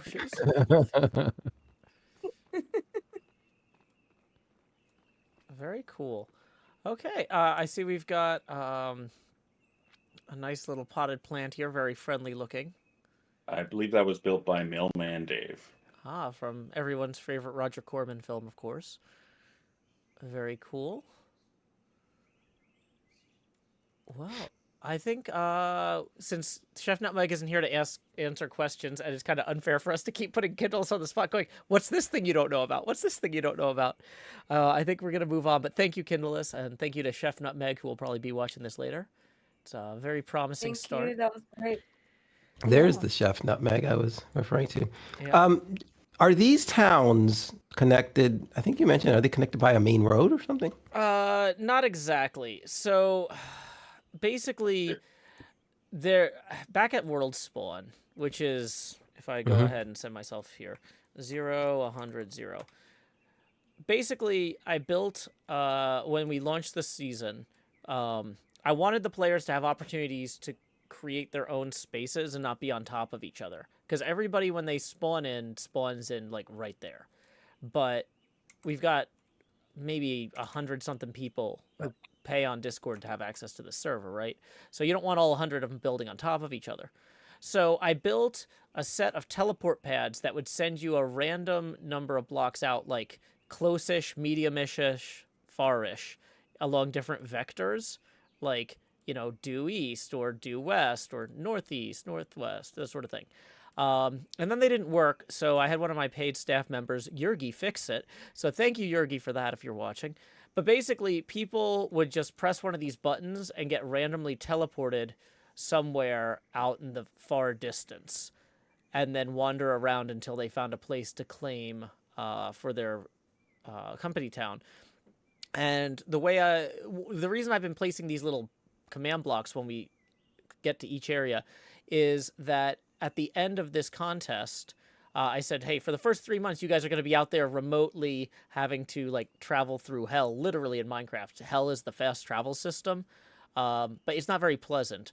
I said, hey, when you finish this 3-month challenge, I'll actually put in command blocks that link your towns directly to the beginning of the, the origin of the world. Oh. So that's... How many groups died of dysentery doing this? A lot of people die the first day. It's Minecraft. I guess. No, that makes sense. All right. But yeah, so yeah, these builds are not directly on top of each other. They are going to be connected by a teleport network after this contest, but that's part of what we're doing. Okay, so I'm teleporting everyone to Team Ziggurat. I've posted a warning. NJ has left the game, so /TP @ Joe Hill says. Thank you for not dying and teleport. Okay. So, Team Ziggurat, do we have a representative? Yes. Hello, hello. Hello, Woodland Juliet. What can you tell us about this? So, I was really lucky that in the fall I got to do a whole bunch of traveling. And I went to Marrakesh and Istanbul and got this book in Istanbul that had all these really neat architectural sketches of buildings. And I came back and I wanted to understand how they worked. And I said, I'm going to build one of these domes in Minecraft to understand that. And then there was the company town thing, and I said, okay, somehow I can tie together. And so slowly that project evolved into the Ziggurat, which is sort of this Middle Eastern, North Africa is quote unquote phase one. It's the mud loop road at the bottom that wraps around the main temple. And then the temple itself is based on mostly the Hagia Sophia, but some other buildings. And then phase two is going to be like a big strait to the south and a big market based on Istanbul and Marrakesh, and so on and so forth.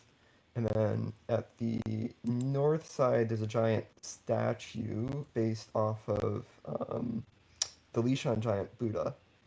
And if anyone who is interested goes to Discord, there are a whole bunch of photos that I was looking at and using for reference, including some of my own for these. So yeah, definitely a work in progress, but also a lot of fun. And I want to Really thank people gorgeous. like Yeah, it's Quail impressive. and It's Mr. Lance for helping out with stuff like the road. It's a very clean build. This is just stupid. Wow. I gotta look at stupid is good. I gotta look at Joe's Absolutely. screen because my view distance is terrible. That's okay. Oh no, I entered at my own risk. Luckily, I had slow fall. Oh wow! But yeah, that's how big this is. Like Ours already down there. It's so yeah, awesome. you covered all this. Whoa, that is neat. You got an iron farm in there. But yeah, Wow. I was just wandering through. Nicely tucked away. Yeah. One of the places I want to visit in the world, and I'm getting to see it in 3D. Right? That's neat. That's awesome. Yeah, I like that you you went on a trip and you brought home an architectural reference and you started building it because like as you said like when you build models of things you start to understand the problems and like the challenges that the people who originally created the things were facing and like it's a great way to learn. Right. I had to That's build amazing. the Colosseum for a movie. And boy, howdy, was that a challenge. I just thought, oh, it's a circle. No, it's not a circle. And the archways and the math and everything was like giving me such a headache. And my deadline was inching and inching and inching. And it freaked me out. I'm like, how did they do this? I'm doing it in the computer. How did they do this in life? I gotta ask, Brent, one of the things I saw on your IMDb page that really excited me was I saw that you had worked on Speed Racer. Was that an okay enough experience that you'd be comfortable talking about it? Or since that was like one of your first jobs out of school, was that so miserable that like Pepper's like gonna give me like the cutthroat, like, no, don't talk Speed Racer. Pepper didn't see me in my 20s. She saw me sleep and go back to work. That was about it. But I never saw him. Gotcha. Speed Racer was a good experience. It was a good experience. From my I got to work with the Wachowski brothers at the time, and anyway, it was a lot of fun, and I didn't really realize how big of a deal it was until At the time. until it was. Yeah, he was just working, and then he was like, "Oh, wow." Yeah, because I gotta say, one of the things I love about that movie is, as somebody who does dumb stuff with his camera in Twitch, you know, like I make my camera huge and move across the screen. Like I could even do that now on the. Ooh, wait, where's the? Ooh, like in Speed Racer, they have all of these reporters and stuff going like left to right, and coming in on behind number 10 is number 5, the powerful Mach 5 Speed Racer, and then like somebody else yelling the same thing in Japanese, like, go, go, go, like, it's like, right, that's fun. Yeah, it's such a fun. Well, I movie. handled they had the guys in the cars, but they were also green screen, so I had to put them in 3D vehicles, you know. So they had basically a cockpit and a green screen. I had to remove the green and put them into the 3D builds.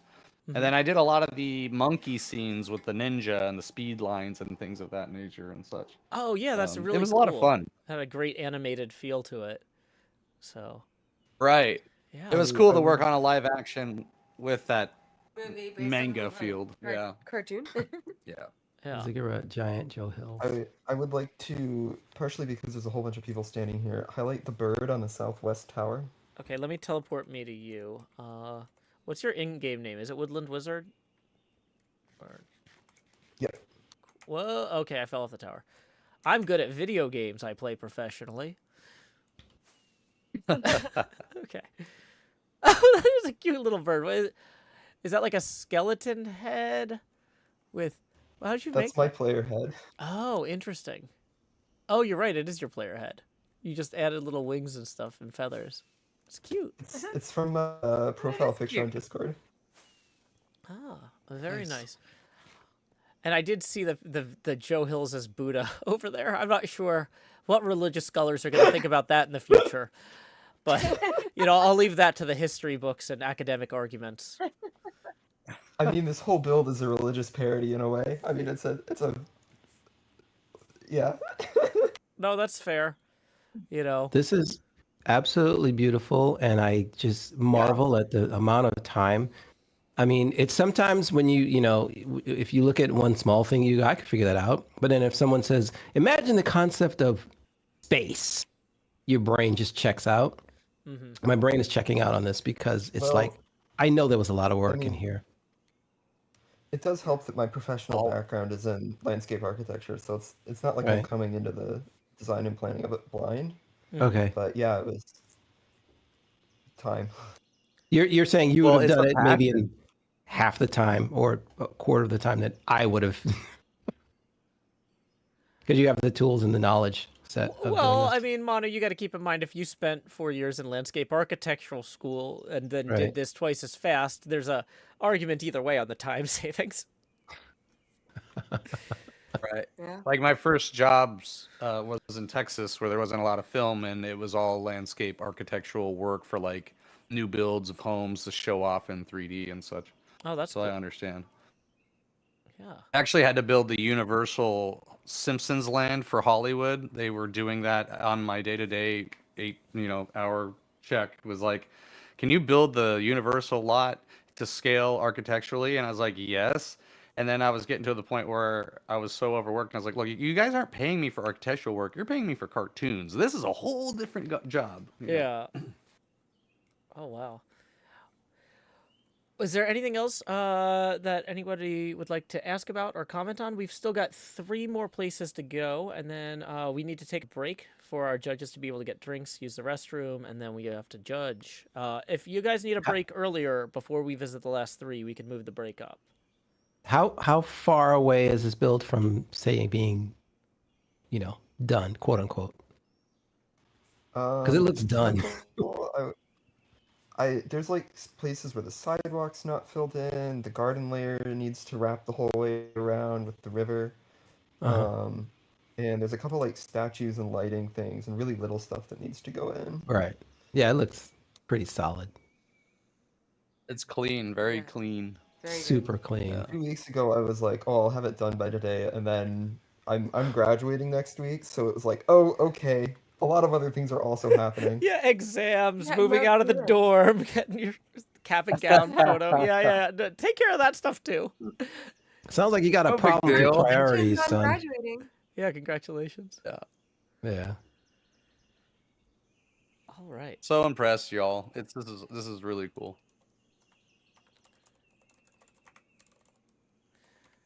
All right, so I'm going to go ahead and I'm going to move myself to the Iron Islands and make sure that there's a safe place for everybody else to land, because I didn't have the height value written down. So let's go down here. So teleport at all Joe Hills. Whoops. Okay, and then who is representing the Iron Islands today? That would be just me, Shawnard. Shawnard, welcome. What are we looking at here? I see some iron golems to start. Yeah, this build really came together for need of something to build after spending my first month building a massive iron farm.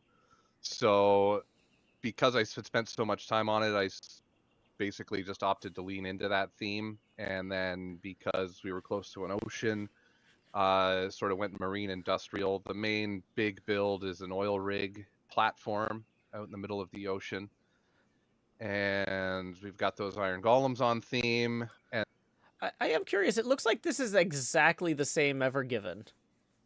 it is block for block. Why? Because it kind of fit on theme, and we could. Okay.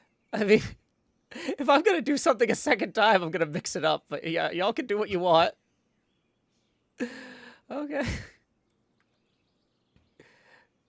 So yeah, this oil rig though is really impressive. I've never actually been to an oil rig.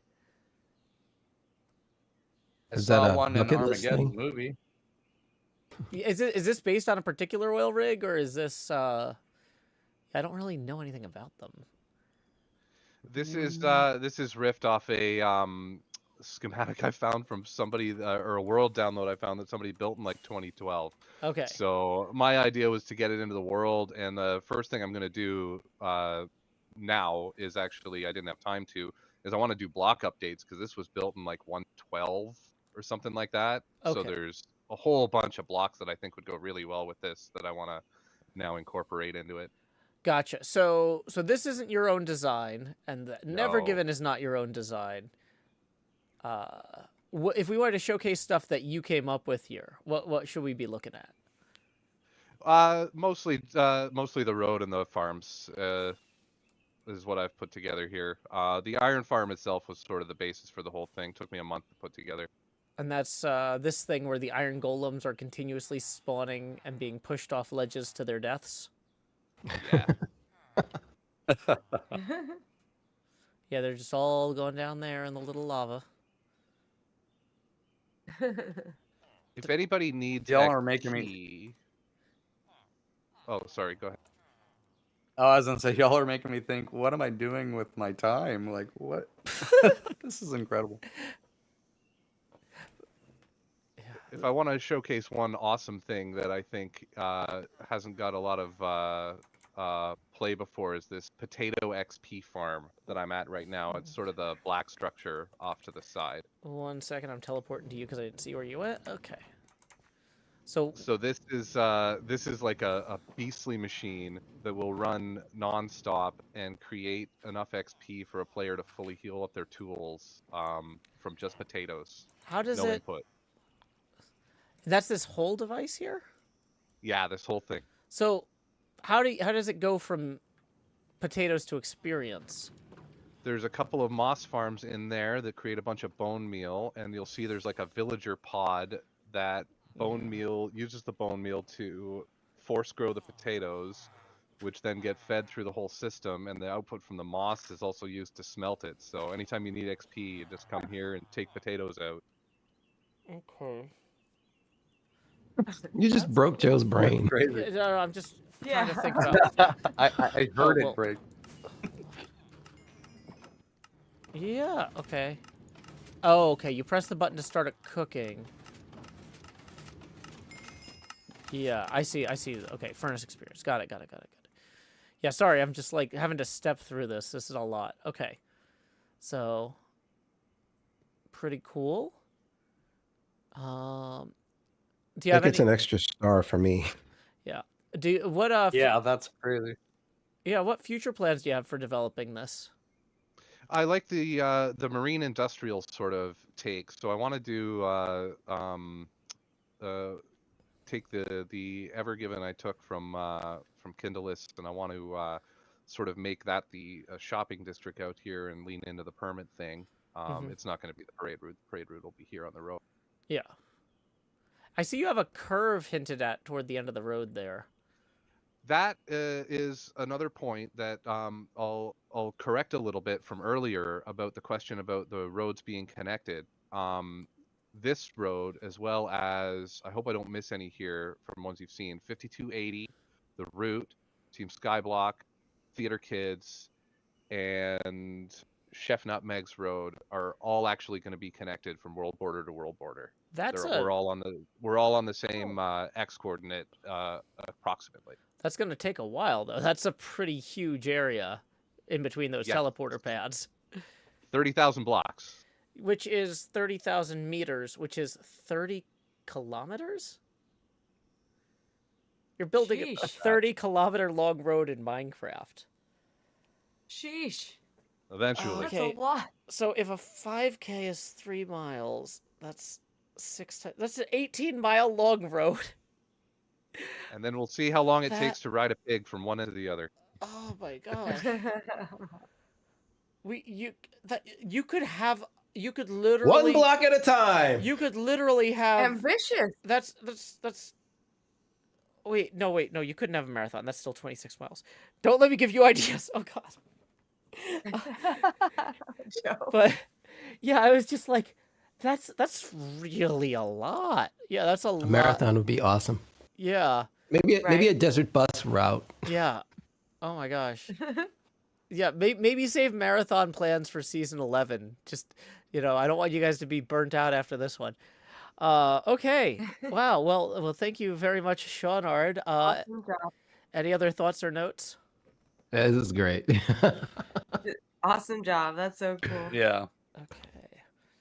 So next up, I'm going to teleport myself to team 15 years. I don't know what that actually means because I've been trying to stay in the dark. Teleport time. Did NJ log off? I want to know if somebody's built Disneyland in Minecraft. I'm sure they have. So one of my one of the other artists in the artist collective that I make my Minecraft videos as part of actually kind of reinvented Disneyland as his, because he wanted he actually wanted to be an Imagineer when he was a kid, and so one of the things about having your job be building stuff in Minecraft for a few years at a time is, you can just say like, so like last season I was like, man, I really want to design my own pinball playfield. So I spent a year and a half or 2 years designing a pinball playfield in Minecraft. So he spent that same amount of time designing his own Disney-inspired theme park, which there are probably people who have done Disney like exactly as is, but yeah, it's a lot of fun to take something like that and then put your own spin on it too. That's wrong. So we're looking at Team 15 Years here. Do we have a representative from Team 15 Years in the chat? Yeah, I'm here, Joe. Shad. So referring to the 15 years, so on May 17th, 2009 was the initial first release of any version of Minecraft to the public. So this is a love letter / celebration of the last 15 years of the game, going through every major update from 1.0 to the current 1.20 update with different themed areas. So that's cool. That's really Yeah, so you're going to have different blocks as they were added to the game, I guess, as you go along. So this is a timeline of like, oh, jungle temples got added to the game before the stuff down there, like the terracotta and the canyons. Yeah, absolutely. So I picked out what I believe was the most notable feature for all the updates. With some of them, I did have to stretch it a little bit because they were on a little bit of a smaller side. Mhm. So like you see what, so 1.5 is redstone update. So I did like sort of a redstone like store showroom a little bit for them. Mhm. The horse update in 1.6 is actually interactive, where you could actually do a little horse racetrack. Where would that be?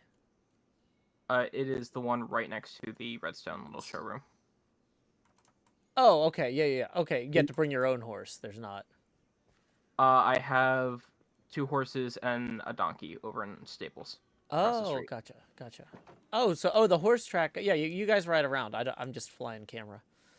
Yeah, and then we just keep going throughout the updates. And then for the sort of idea of this, it's more of an on-rails experience where if you've ever been to something like Hershey's Chocolate World, the little like factory tour quotation marks, that's what this is somewhat supposed to be. Mm-hmm. So the parade floats will actually be the tour rides in the end, where people are on a pseudo tour of the updates. Interesting. Huh. I was gonna say I'm getting very like Themeland vibes, you know, like Disneyland. Like, yeah, again, like Theme World vibes. And then for like general lore of around the area, so this is actually going to be in the middle of a city that hasn't really been built yet because I've also been in classes and exams for the last month, so I haven't had a chance even to get on until today. But as we progress away from the route, the city is going to become a little bit more down and decrepit as most of the city's funds have been poured into the route as it's the only revenue generating source of the city at this point. So like near the route where I sort of have like a little bit of an outline where like roads will go, it will be sort of pristine like buildings, and then maybe we'll get to like a shanty town at the end. Oh, very cool. Cool. Yeah. Yeah, I like. Is there going to be music and singing at the end? Sorry. If you could provide it, sure. Yeah. Yeah, Pepper. Did somebody say you had a music background? Could I hear a little bit more about that? Yeah, I'm a trained classical musician. I play the oboe. Awesome. So, hey, so you know who to commission for your oboe piece there, at least? Yeah, right. She's being very modest. She was amazing, and I went to a lot of her concerts, and I mean, colleges wanted to pay her just to go study there, so I'm proud of her. That's pretty awesome. Yeah. Thanks. And then just to speak to, this is supposed to be a company town. I am letting people buy permits. I have a Google form up in our Discord little channel if you want to get one. If you want your shop inside the route, you do have to have the shop be able to integrate into a certain theme. So if you come over to the giant salmon belt here, that is a perfect example. It's like over should be by the pillager recognizable. outpost. Oh, yeah. Oh, here's the salmon. So this is the 1.13 update, the update aquatic. So Scent was actually able to integrate a giant salmon as it was added into that update. So he's selling salmon out of the, albeit it isn't as big as the other salmons, the small-ish salmon, let's say. And then I know Tommy Boy, one of our moderators, he is actually going to be selling Prismarine out of our Ocean Monument at 1.8 as well. Very cool. Integrated gift shops with the exhibits. You know, they'll be doing that at the Met next. Yeah. Very And you said this was... Are you all alone on this? Yeah, I am. Jeez. Wow. Amazing. Great work. This is very cool. I am very, very pleased to be able to show so many cool things to our guests. Like, yeah, this is actually like this is one of those cases where I wish we had time to like just sit down and go through the whole exhibit, because this is just a history of Minecraft. Like chronologically. I went down a rabbit hole. I went down a rabbit hole of Minecraft, and I was like, getting my mind blown over and over again. And now today I'm doing this, and it's like way better than anything I've seen so far.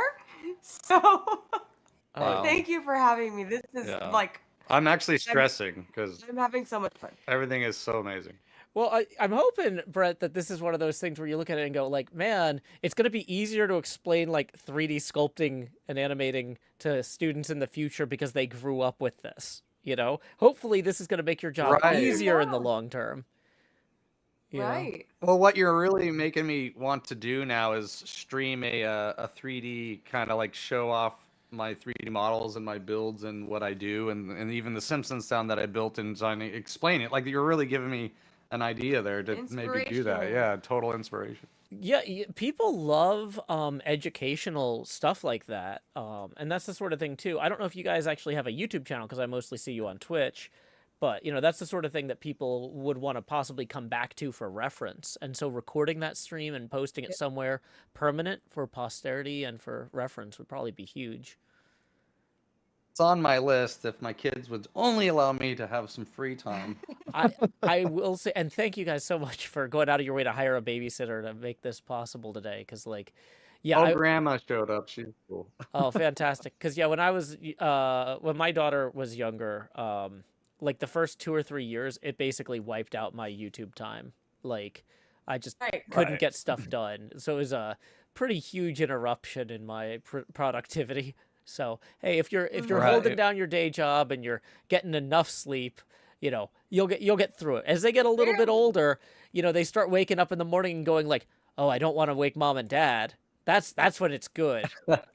Like when they're like, Right. Can't wait for that stage. You know the struggle. You know the oh, struggle. yeah, it set me back years. But I'm doing my best to Right. claw my way toward the future, and one day I'll catch up with the present. But yeah. Yeah. Okay. Let's go ahead and say thank you so much to Shed for showcasing this and sharing this. We have one more team left, and then we'll go ahead and we'll take a break for judging and also for the restrooms and anything like if the judges need drinks. Okay. So I'm gonna teleport warning for NJ. Okay. So I'm gonna teleport myself to these coordinates here. For Team Tridents are us. Wow, that is directly in the sky. Nobody wants that. Let me try and find a place that is not directly in the sky to teleport everyone else to safely. Okay. Whoops. Nope, that just teleported me back into the sky because I'm good at video games. I meant to teleport at all Joe Hills. If I teleport you into the sky and let you sort it out, we'll be set back another 20 minutes because you guys all have stuff on you and you'll lose it. Okay, so this is Team Tridents Are Us's area. Do we have a representative of Team Tridents Are Us? Yes. Actually, I think both of us are here, so... Yeah, we're both here. Yeah, go ahead and state your names for the record, and then tell us what we're looking at. Use your real names, please. Just kidding. All right. Well, this is Mahi Zero, and Alpacatastic is the other member of the team. He's actually built most of this because I got a block last month and just didn't. But so the idea was to make a Trident farm, which is still in construction, but we wanted to, to just build around that and kind of like play around with that. So we have the Trident farm is going to be here in the nuclear silo. Okay. Which is why it's going way down. It's got about 30 blocks more to dig out. And then after that, we decided to make it a 1950s-esque to like more modern style town that just kind of just goes around with the theme of the tridents and all the stuff we get out of the farm. The other thing is we just the lore is kind of this was a copper town because it's another thing you get from the farm is the copper, and some company came in and they built a nuclear silo to provide power here, and it started getting some undead coming out from the copper mines. So that's just kind of caused some problems, and then they decided we'll just go around with and go with that and just kind of like theme everything on that. So yeah. So can I ask one question? I don't know if you can do this in Minecraft. Can you copy and paste something once you build it, or it's block for block? There are ways technically, it's technically block for block. But basically, the way that I designed the nuclear cooling tower there was I did it in creative mode, where you can just freely place blocks wherever you want, and then made a schematic of it using a mod, and then use that mod to bring that schematic here into the world, where I then manually place the blocks according to the schematic. Wow. Still a So lot like of the work. streetlights, you couldn't just copy and paste them once you built one. You'd have to build them all individually. Yes, I did, and that was quite tedious. Wow. Yeah, that's what I was looking at. I was like, whoa, that's a lot of work if you couldn't... See, I can copy and paste. I'm like, ooh, I got a streetlight. I can just Control-C, Control-V. So if it's, I wonder if it's a tedious task or if it's just like something that's very soothing because you know that you just have to do it over and over again. It's well, I would say like it depends on the task. These lights are going to be a little bit harder than the trees because you can't reach the top as well. So the lights are definitely harder than the trees, and stuff like that. Yeah, it's harder to get into that kind of zen state when you're constantly jumping up. Because, like, right now, I can fly around because I'm the admin on the server, but the players can't do that. They can't float around and place blocks. This is just more for camera, right? So when I'm actually playing on my show, everything's in survival mode. So I'd have to build scaffolds, which, like... Wow. Yeah, no, I've seen your show, Joe, so I know what you're talking about. Yeah, so I'd have to build scaffolds, Well, like, you have climb to up protect here. yourself while you're trying to... Yeah, and so it's definitely harder to maintain like kind of that zen flow state when you're doing that. Got it. Yeah, but like yeah, it's the sort of thing though where repetitive stuff is actually kind of nice in a build when it isn't obnoxiously high. Because then I could just like on Saturday nights, I take the tasks that are the most repetitive and I save them all up for Saturday night, and I read a few chapters of Moby Dick, and we have a little book club. Yes. I did that with Dracula last year. That sounds like my favorite Saturday night, actually. Yeah, because it's just like, okay, I'm going to read something in the public domain so I don't get sued. You'll notice avoiding getting sued is a very high priority for me. I don't have a big budget for legal. But yeah, the idea is that, yeah, if you have something that is really chill, then it's easy to do like while you're on a phone call or while you're talking to people on a stream. Whereas like really thoughtful geometric stuff, like where you're like, okay, like figuring out curves like this, trying to map out the like how this should arc, that's the sort of thing where it's like, oh no, that's full concentration.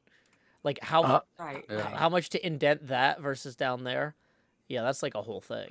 I also want to point out that nuclear silo is made out of mushroom stem. Interesting. So that is a kind of inconvenient thing to collect in Minecraft. You have to use silk touch Yeah, tools. it took me about 4 or 5 days of real time running farms either automatically or manually to generate all those mushroom stems. Yeah. Oh my god. Oh my god. Yeah. So this is and here I am playing pinball. But this silo turned out gorgeous. So. Wow. I mean, playing pinball has a very high value in my opinion, Brent. Like the thing is, if I don't play pinball, I can't come back and do this. Like I need to take a break. I need to have my eyes focus on different depths occasionally, or like my brain just can't. You know what I mean? You ever tried doing this in VR? Does anybody do Minecraft in VR? Minecraft in VR does exist. I haven't really messed around with it, even though I have. It's not great. Yeah. One other thing I forgot to mention was all the shops that we're gonna get people to put in are gonna be in Trident Plaza over here, which we have basically just a generic line or outline for. So we'll be able to like just put in however width they want. And, we can just line the whole plaza up with the shops there. Oh, that's cool. Yeah. You guys are all y'all are just blowing my mind today. Everyone here is a hero. Yeah, for real. For real. I make fun of movies. Okay. You did, Manu, but you do write your own tools to make fun of movies with other people better, right? Oh my god. But Mono, you're a national treasure, man. Come on. Yeah. Appreciate yourself. But one thing I do want to reiterate though is like this is a lot of ways just something for people to do while they're hanging out with other people, while they're on calls, while they're watching streams. I love it. So it's kind of like, you might have somebody who's like always doing cross stitch while they're talking, while they're sitting around at the end of the night, So this is just a way for people to doing what I do for a living. Exactly. Once we started working from home because of the pandemic, I was like, I can't put on background television anymore because my pepper would always come in and be like, "You're just watching TV back here." I'm like, "No, I'm actually working in 3D." But okay. So what do you put on while you're working now to make it look like you're working? Nothing anymore. I'm completely silent while she's battling the children in the other room. Yeah, that's fair. Just trying to put my head down.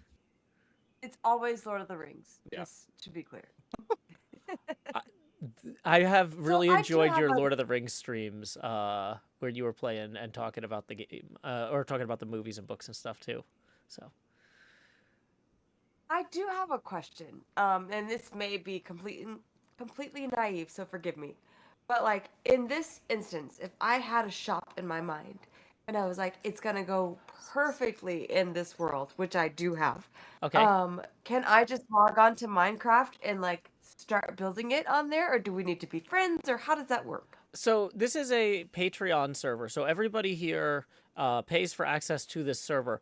But the people who founded each of these company towns, they would be the people that you would talk to if you wanted to build something inside of here. Got it. Right? So Okay. there's a whole huge world that's, as they said earlier, like 30 kilometers across by 30 kilometers. That's what, 900 square kilometers. So if you're not, if you don't want to build in somebody else's area, you can just go somewhere that nobody else has set up. Like if you just fly random, or well, you wouldn't be able to fly easily, but you know, if you start walking in one direction, you see how there's just like all this land. You know, you could go find a place and set up. But yeah.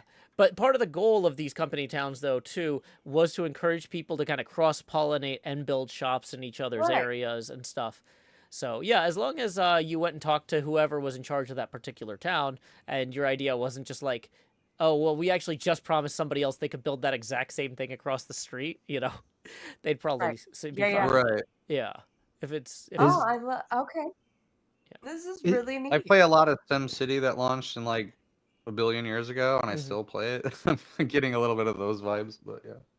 This is probably another weird question for true Minecraft heads, but is there a way to make your build so that no one could come in with like a diamond sword and start breaking stuff? No. Oh, good question. Yeah, not There really. are mods for that, but not in the base game. Yeah, and that's the sort of thing on less trusting servers. You can set up game rules like that require registering plots and all this other stuff, but this is because this is an access controlled space where people have to pay for the privilege to get here. You know, we don't really have problems with that. Because also, like, I'm a very busy person, and I try to be a fun and happy and compassionate person. But if somebody comes in here and starts messing with people, it flips that switch to Old Testament God. Like, I have God powers on this server, and you are out. Like, yeah. Yeah. So, yeah. Well put, man. I got scared just started that. You know what? I'm usually a very nice person. I was like, oh no. Don't let the clock come out. I get it. Yeah, that's one of those things. So Is Wayne Brady gonna have to? Sorry. Yeah, we don't usually have a lot of problems, because the other thing too, though, is a lot of the people who play here have known each other for years from hanging out in Twitch streams and stuff with each other too. So it's a lot of the same regulars, and you know, some of the people here hang out together at PAX and like have met each other in real life, and you know, it's kind of like the pinball community, although it doesn't have that same like, oh, every Wednesday we play together vibe.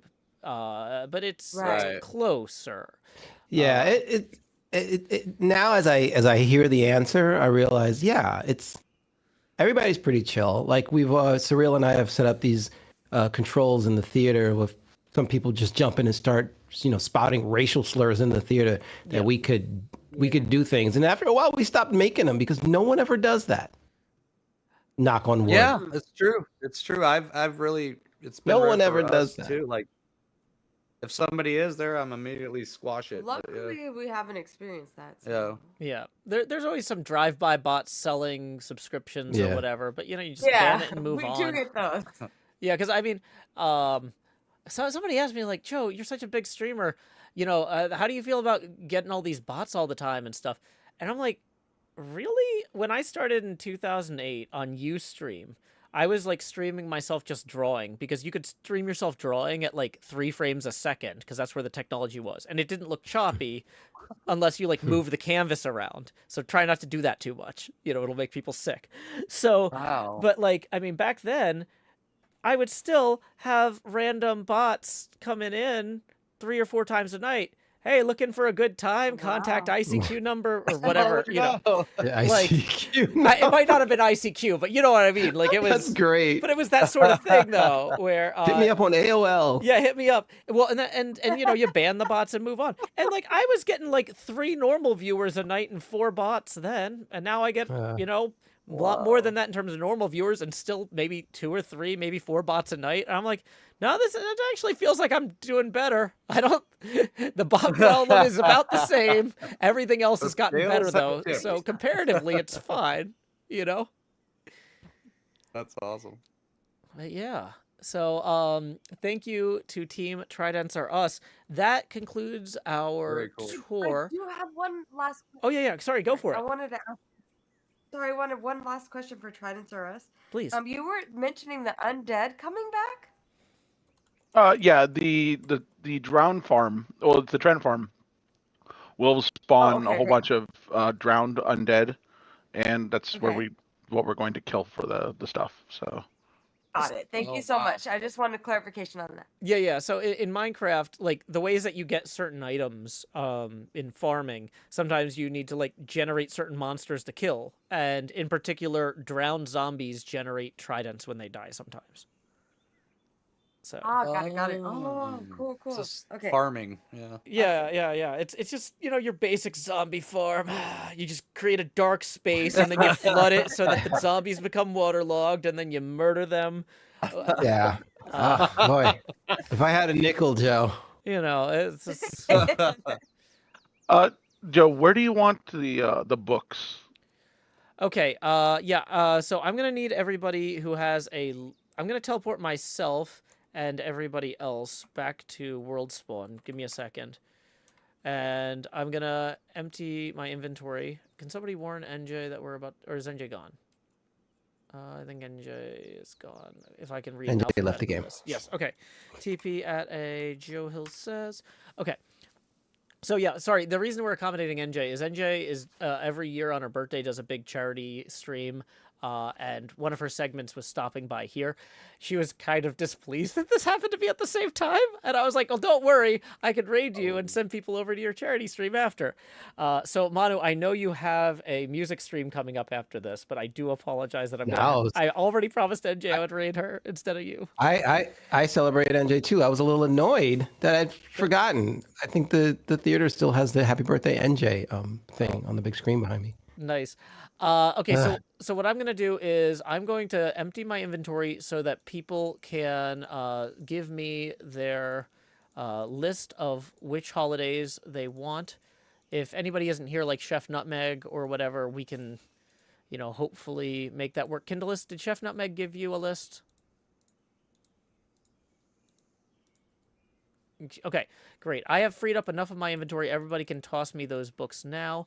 And we're going to go ahead and I'm going to drag the judges in Discord over to the judging room. And I'm going to put some music on in-game. Judges, I'm going to have to disconnect from Discord on the computer because since the computer audio goes out, I need to reconnect to it on my phone so I can play music through the computer without everybody being able to hear us judging. No worries. So...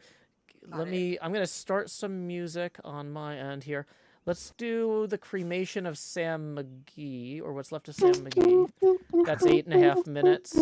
Lectern Phil Cauldron is another 3.5 minutes. This is how good I am at this job. I didn't pick which songs I was going to do first. Let's do Hit the Merch Store. People love that one. This gets us to about 15 minutes, and then realistically, every time we've tried to judge in 15 minutes, it hasn't been long enough. So I'm going to throw in 3 minutes of end credits wrap and when will my stream begin, Outska variant. So yeah, we got about 20 minutes of music. So that'll also give the judges a chance to get a quick break in too. So yeah, judges, I'm going to drag you to the judges only room. Everybody else, we will be right back. Don't touch me there. Thanks, y'all. We'll be back. Yeah, thanks, y'all. We will be back. Thanks, guys. Only moving over. Okay, so I'm going to mute here. You're not muted, Joe. Doing all right.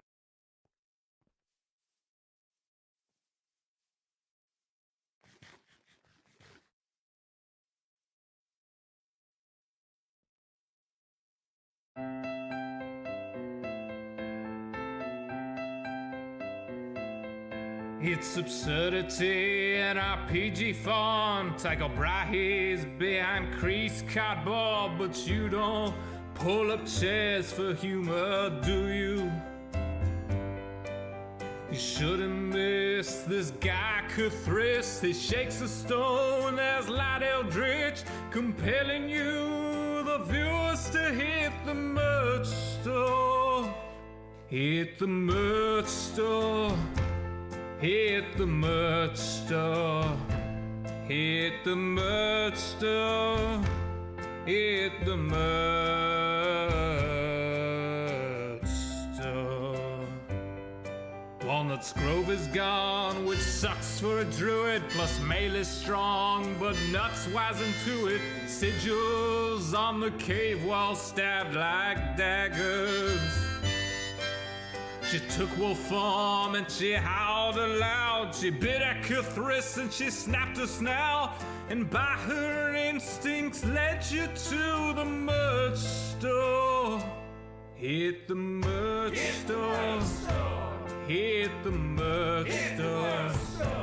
Hit the merch store. Hit the merch store. Rosie, she's shopped there before. All her grandkids get gifts from this store. Little halflings with their kingpins playing footloose. I've seen them picnic beneath the stars, wearing their bright dark magic scarves. It's a one-stop shop for birthdays at the merch store. Hit the merch store. Hit the merch store. Hit the merch store. Hit the merch store. Denard's a paladin, dragonborn, who treats everybody else with scorn. But you know that they all deserve it, don't you? He gains entitlement from bits, or so Jerry claims, so I guess it fits.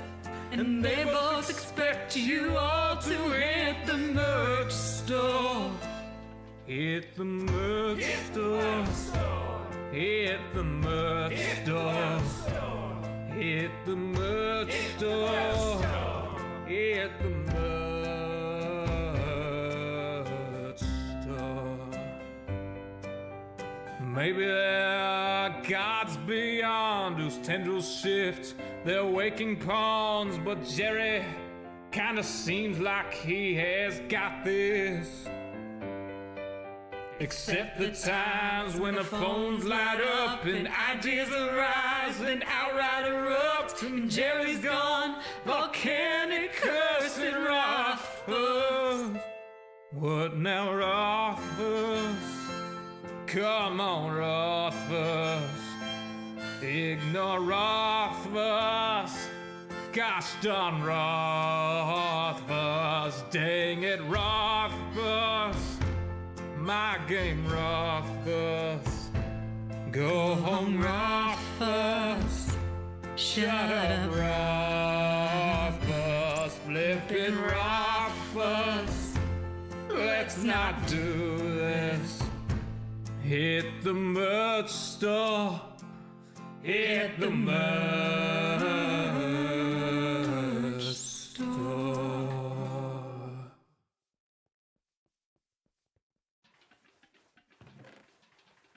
There are strange things done in the midnight sun by the men who moil for gold. The Arctic trails have the secret sails that would make your blood run cold. The northern lights have seen strange sights, but the strangest they ever did see was that night on the marge of Lake Labonte. I cremated Sam McGee. Now Sam McGee was from Tennessee, where the cotton blooms and blows, while he left his home in the south to roam, and the poor God only knows. He was always cold, but the land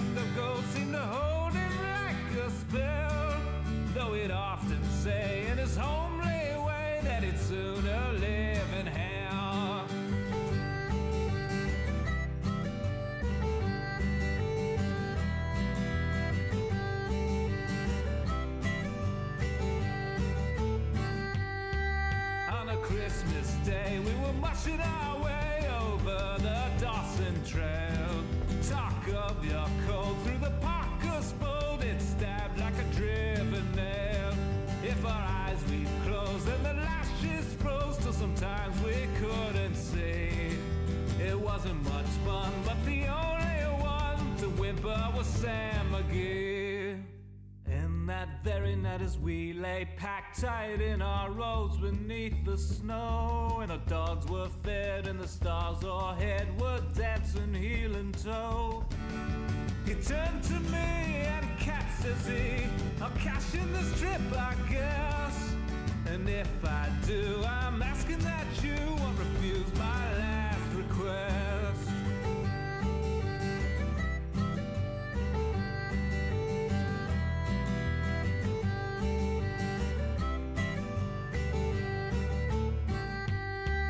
Well, it seemed so low that I couldn't say no. Then he says with a sort of moan, it's a cursed code and it's got right hold till I'm chilled clean through to the bone. Yet tank being dead, it's my awful dread of the icy grave that pains. So I want you to swear that foul or fair you'll cremate my last remains. A pal's last need is a thing to heed, so I swore I would not fail. And we started on at the streak of dawn, but God, he looked ghastly pale. He crouched on the sleigh and he raved all day of his home in Tennessee. And before nightfall, a corpse was all that was left of Sam McGee.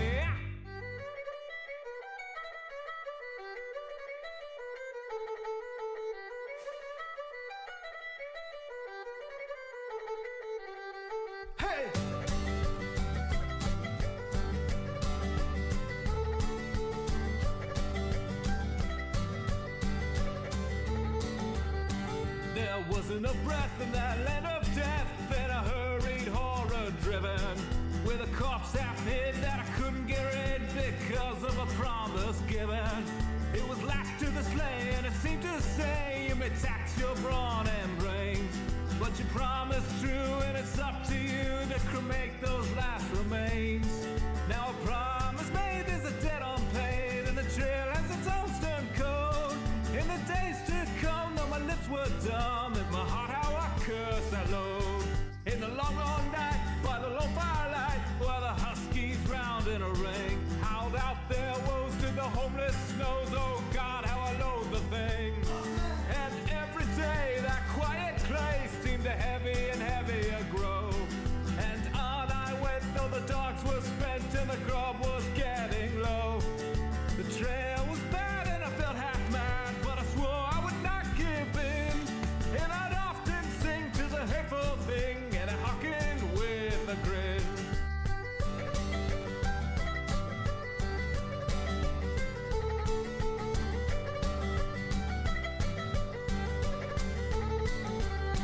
Till I came to the marge of Lake Lebarge, and a derelict there lay.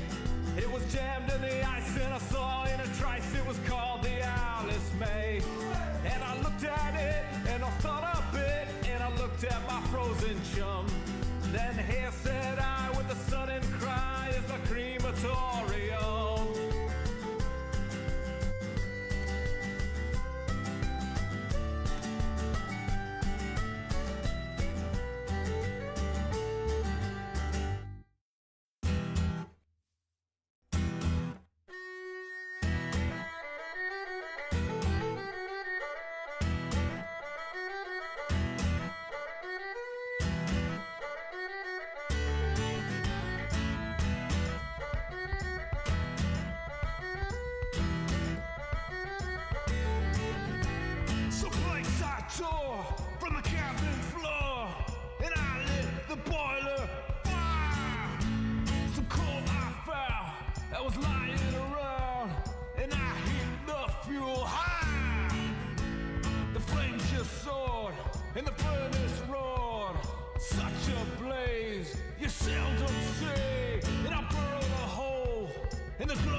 sizzle, so, and the heavens scowled, and the huskies howled, and the wind began to blow.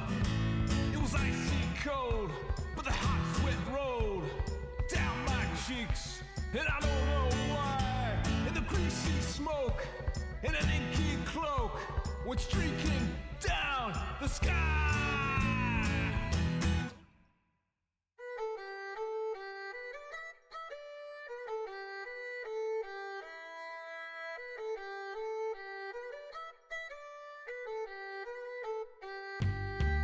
I do not know how long in the snow I wrestled with grisly fear, but the stars came out and they danced about. Here again I ventured near.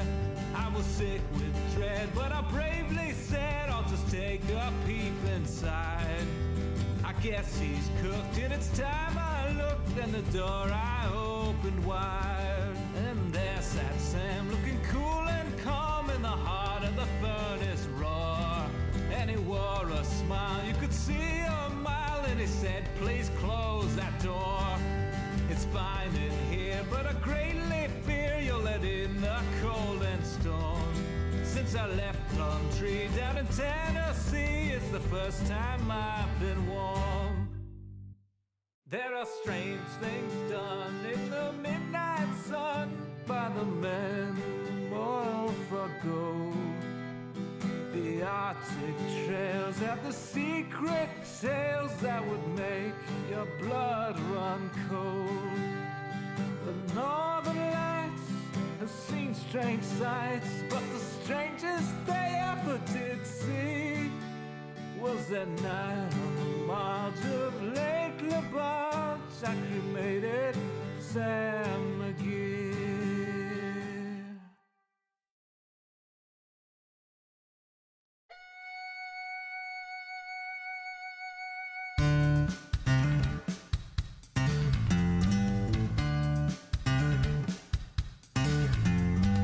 I want a girl who will mine for her diamonds. I want a girl who can sort a chest. I want a girl with shears that cut and swords that burn through zombie flesh. I want a girl who knows world generation, who crafts furrows and times her attack. She's modding her community. She's flying through the air. She's smelting out impurities and feeding her cat. I want a girl with a lectern and a full cauldron.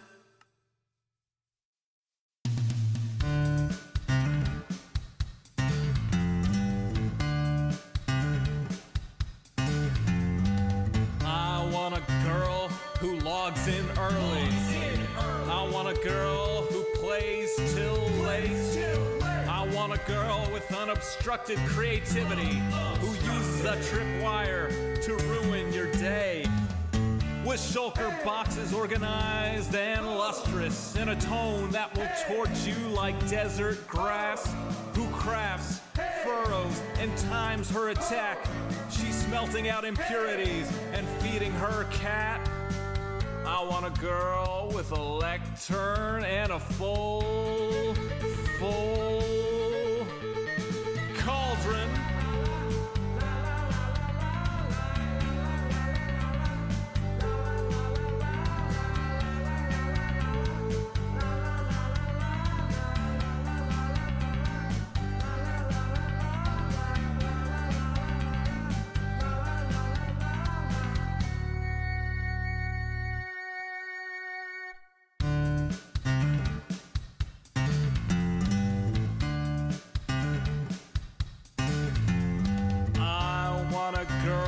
Whose shields is emblazoned. I want a girl with good enchantments. On some server we will meet incidentally. We'll start to talk as we shoot skeletons. She wants a spawn with biome convenience. She wants a spawn that's in good repair. She's changing her end from wither to dragon. She's trading her archery for a trident that's self-repairing. I want a girl with a lectern and a full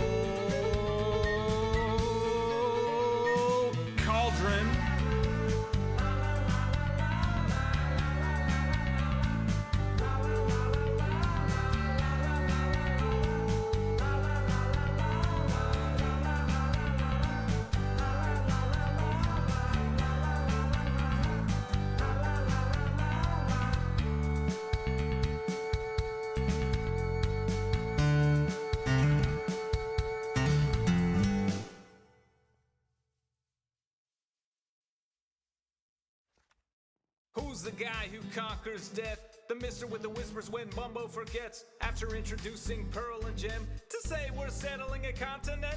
Shoulder to shoulder, surrounded by water. Beyond which reset, risk your face if you wanna. We live close, we build close, we speak in proximity. Season 8's here today, still in its infancy. Mumbo is saying go, everyone's cheering. Suddenly scattering, always unfearing. Though it passed by without Mumbo mentioning, there's a crew, you know who to keep you adventuring. Asuma securing villagers.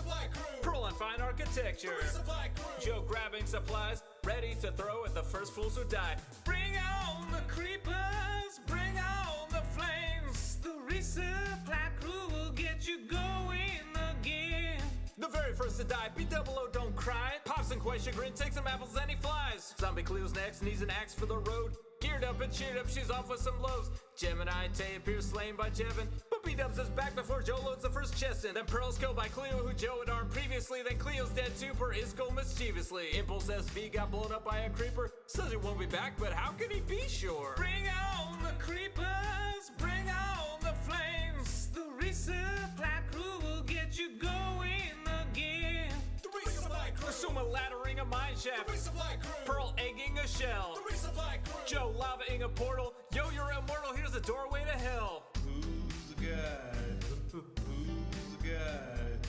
Who's the guy who struck his first diamond? Encircled suddenly by 3 of his friends. Tango, Corrales, and B-double-O, all armed and armored to shake down Joe. Threats bacon triplicate fully surrounded. Joe took to the sky with Cobble unbounded. Lava to dump on the brigands below, or on himself. This direction, let's go!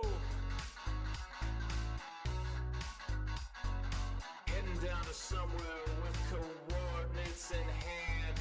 Bridging and a tunneling connecting flower forest land. Cleo is away, so Joe leaves her a saddle. He hopes as he does she won't use it for battle. Returning to world spawn and lighting his tunnel, he keeps striking lava and dies a whole bundle. And drowns hunting squids, though he tried his best. But no worries, back at world spawn there's a resupply chest. Bring on the creepers, bring on the flames. The resupply crew will get you going again. One chest becomes 4 labeled in stock. The shell thickens yet with smooth sandstone block. Bushes are placed, ravines are filled in. Also the hermits can keep adventuring. If dying is losing, then living is winning. Episode's done, but the show's just beginning. Pick up some tools, some potatoes and steak, and show 'em you're real, give 'em season 8.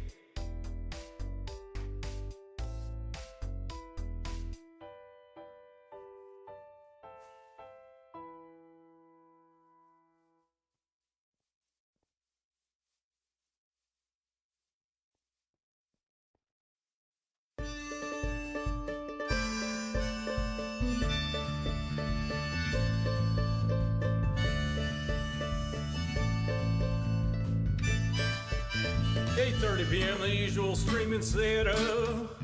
Turn on the lights, make sure they're bright and gleam.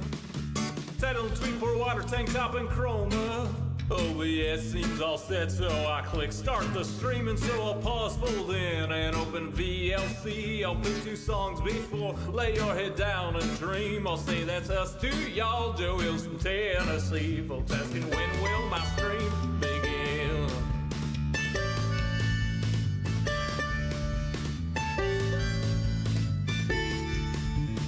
After how its items and chest tools break in. Pick us when proof while talking to you professional Minecrafter here, there's no mistaking. So I'll click crafting quick anvil time enchant. Pick that, I'll replace the books in a random chest with care. I'll tour my winery, I'm sure there's blocks somewhere. And then I'll hush and hush and hush and hush chat swear. Not any closer to recording. Folks keep asking and asking and asking and asking, when will my stream begin? Seriously, y'all, I need to record this next episode I've been working toward. I can't edit without footage, no. Once I'm all geared up, maybe we can start the show.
one evening as the sun went down and our cooking coals were glowing, down the path came a party hiking, and they said, folks, we're all going. We're yearning for a portal far away in a tavern full of shouting. So join us, friends, and let's descend deep into Undermountain, deep into Undermountain. There run dungeons hot and cold, where the monsters surge and pushes, and the youngest runes are old, where the mimics all lie waiting, and the goblin werebats roost.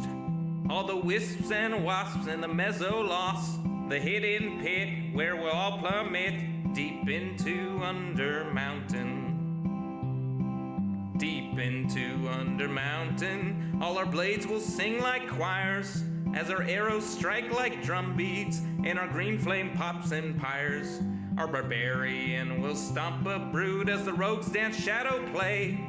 Oh, we're sworn to go at a great tempo, we'll chant our spells as we now delve deep into Undermountain. Deep into Undermountain, you'll always find new gear, and your old mundane accoutrement can be handed down, don't fear.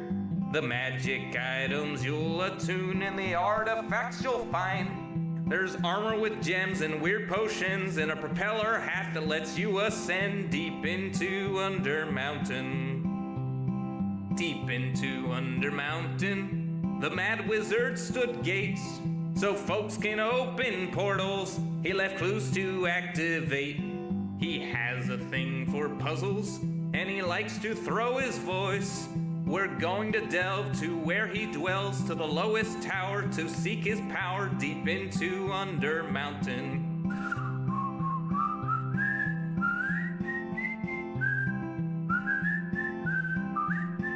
I'll see you there, the lowest lair, deep into Undermountain.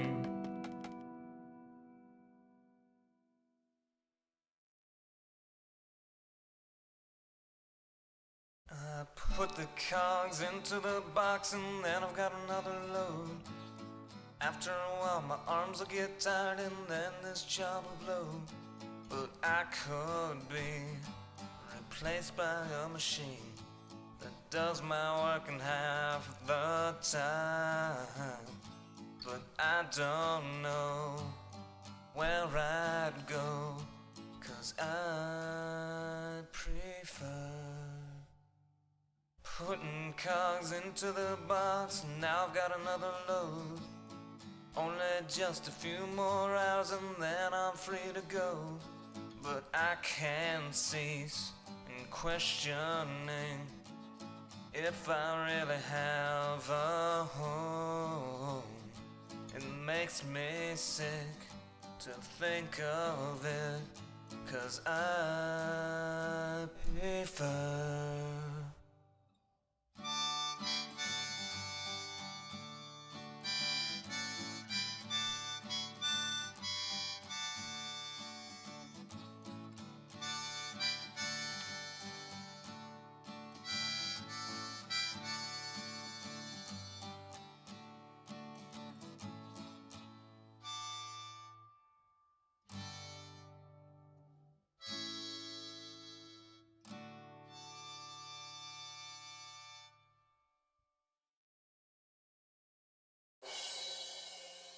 Send me away via subspace.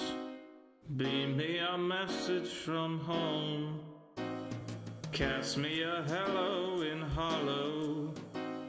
Tell me I'm not all alone. The corridors are narrow and the rations miss the mark as we fly like Xeno's arrow past the sparkles in the dark. I think of home and what I miss is picnics in the park. Though send me away via subspace. Tap me a line or two, because though we grow distantly, relativistically, I'm coming home to you.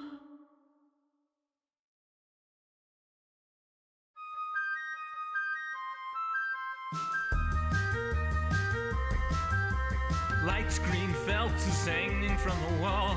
We stocked up on all the alcohol. Gonna get streaming for folks. I'll play games before I tell a bunch of jokes. The green screen dress to celebrate St. Pat. The green screen dress. And chroma keys like that. The green dress. Oh, let's lift a brew. Toast the green screen dress. Cheers to neon hue. Neon hue.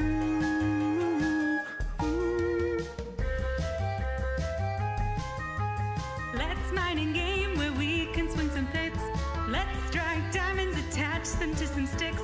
Folks ain't here for singing, they wanna watch us play. Let's give them all a show, or St. Patty's Day. The green screen dress to celebrate St. Pat. The green screen dress. The chroma keys like that. The green dress. Oh, let's lift a brew. Toast the green screen dress. Cheers to neon hue. Neon hue. Can we start Minecraft? Joe, can you say howdy, y'all? All three chats are waiting for your draw. Can I get set up, dear, fighting OBS? Alrighty, so we should be back.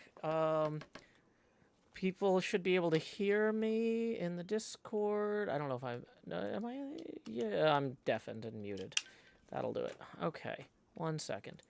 Let's undeafen and unmute. Joe? Okay, yeah, sorry. So I had to switch from the Discord on my phone to the Discord on the computer, because otherwise they would have been able to hear us judging the entire time. Oh, yeah. So, yeah. Well, that would have been fun. Yeah. Well, I mean, nobody said anything bad about it. For real. But it is kind of, it is like, they're all so good. Like, but you guys don't need to hear us saying that for 30 minutes. Apparently this is why we set aside 3 hours for this. Yeah. So thank you all for your patience. We are going to work our way up the list. In 11th place, Team Iron Islands is going to be getting their first choice of holidays, and we'll be celebrating Canada Day later this summer. So congratulations to Team Iron Islands for getting their first choice there. Congratulations. In 10th... Nice work. Oh, yeah, sorry. I don't know how urgently you guys need to go. I was trying to respect your time. We can I can shut up for a while between these. Or not. Okay, in 10th place, getting their first choice is Team Skyblock, who will be hosting our February Groundhog Day parade. So congratulations to Team Skyblock.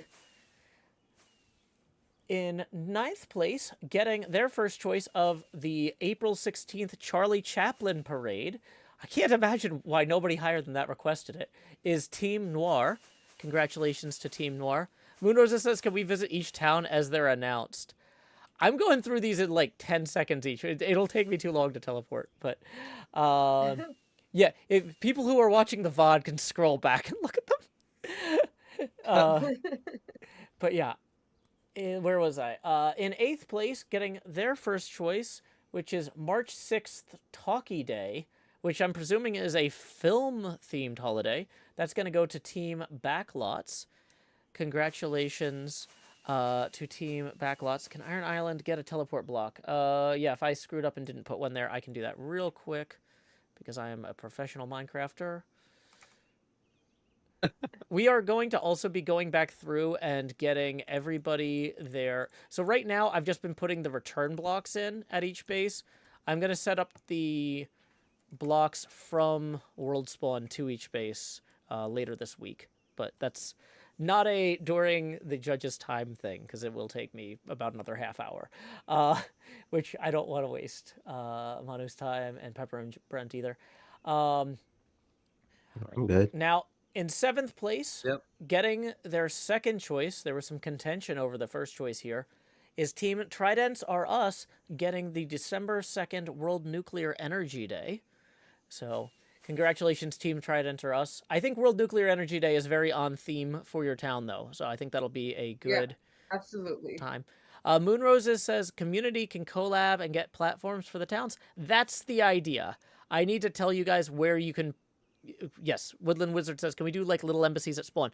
That is actually kind of the idea. I just haven't had the chance to lay it out yet. And so that's out of scope for this this stream. But believe me, it'll look better than if we did it during the stream. So we're just gonna kick that can down the road a day or two. Okay. In 6th place, I was gonna say, I know I wrote this down. Celebrating the August 16th roller coaster day is Team 15 Years. So that will be cool. Seeing what kind of roller coaster cars end up there. I can't wait. Rolling through Team 15 Yeah, that's Years. cool. That will be very fun. In 5th place, they wanted an early December parade of lights. And that is Team 5280 with the Denver build getting 5th. Moving on to 4th, celebrating Earth Day is going to be Team Ziggurat. So congratulations to Team Ziggurat. I think that'll look great with your gardens and everything around there. So congrats on getting your first choice there. Third place, getting their first choice is The Route, who's going to be celebrating Labor Day on September 2nd. We won't, when I say on September 2nd, we aren't necessarily going to actually have the parade on Labor Day because people are going to be busy that weekend, but we'll do it as close to it as we can beforehand without actually ruining people's holiday. I don't want people to skip. Don't see your family, hang out with your internet friends. That's like bad cult behavior. We're not going to encourage that here. We'll do it like the week before. Don't I worry. got a fantasy draft that day. Yeah. No, Brent, this is your fantasy now. So let's see. No, we're not going to draft Brent. 2nd place, getting their first choice. March 22nd, Sondheim's birthday, is Team Theater Kids. Congratulations. Yay! We're getting a bunch of notes. Wait, isn't Labor Day 1st of May? No. Oh, I thought it was in September. Yeah, Boy, in America it's in September. If you were trying to request European Labor Day on May 1st, let me know so that I could get that on the calendar in not the wrong half of the year. No, they wanted American Labor Day. Okay. Cool. I didn't say that's what. That's funny. Yeah. And then in 1st place is Team Concave, who will be celebrating Old Rock Day on January 7th. Congratulations to Team Concave on that. Nice work, y'all. Yeah, we've had so many teams, and it's hard for us to make time to talk about all of them, but I did want to take a second and maybe just talk about our winning team and maybe a little bit about what set them apart a little bit. Brent, I think you mentioned that you particularly like the underground motif. Yeah, just the creativeness and the puzzle solving of the lighting and everything. I mean, it just, to me, it was just like, this was just, wow. I mean, like, this was a lot more than just a build. It was a problem solving build, and they just creatively just nailed it. Yeah, I gotta say, well, I'm not a judge in a formal sense. I'm more the host of this. But one thing that I think we probably all kind of noticed was that this was a team effort. But it wasn't just like, okay, one person is saying, okay, you go place blocks here, you follow my plan. It wasn't just somebody doling out tasks. It was a bunch of creative people being artistic in ways that they were strong on, side by side. Yeah. Right, Yeah.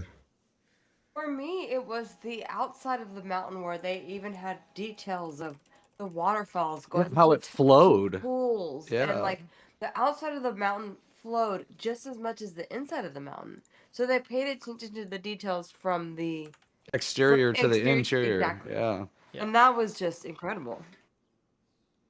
It's incredible. Breathtaking. But then the story that like went into it was just like, wow, okay. Yeah, that and we too. add that too.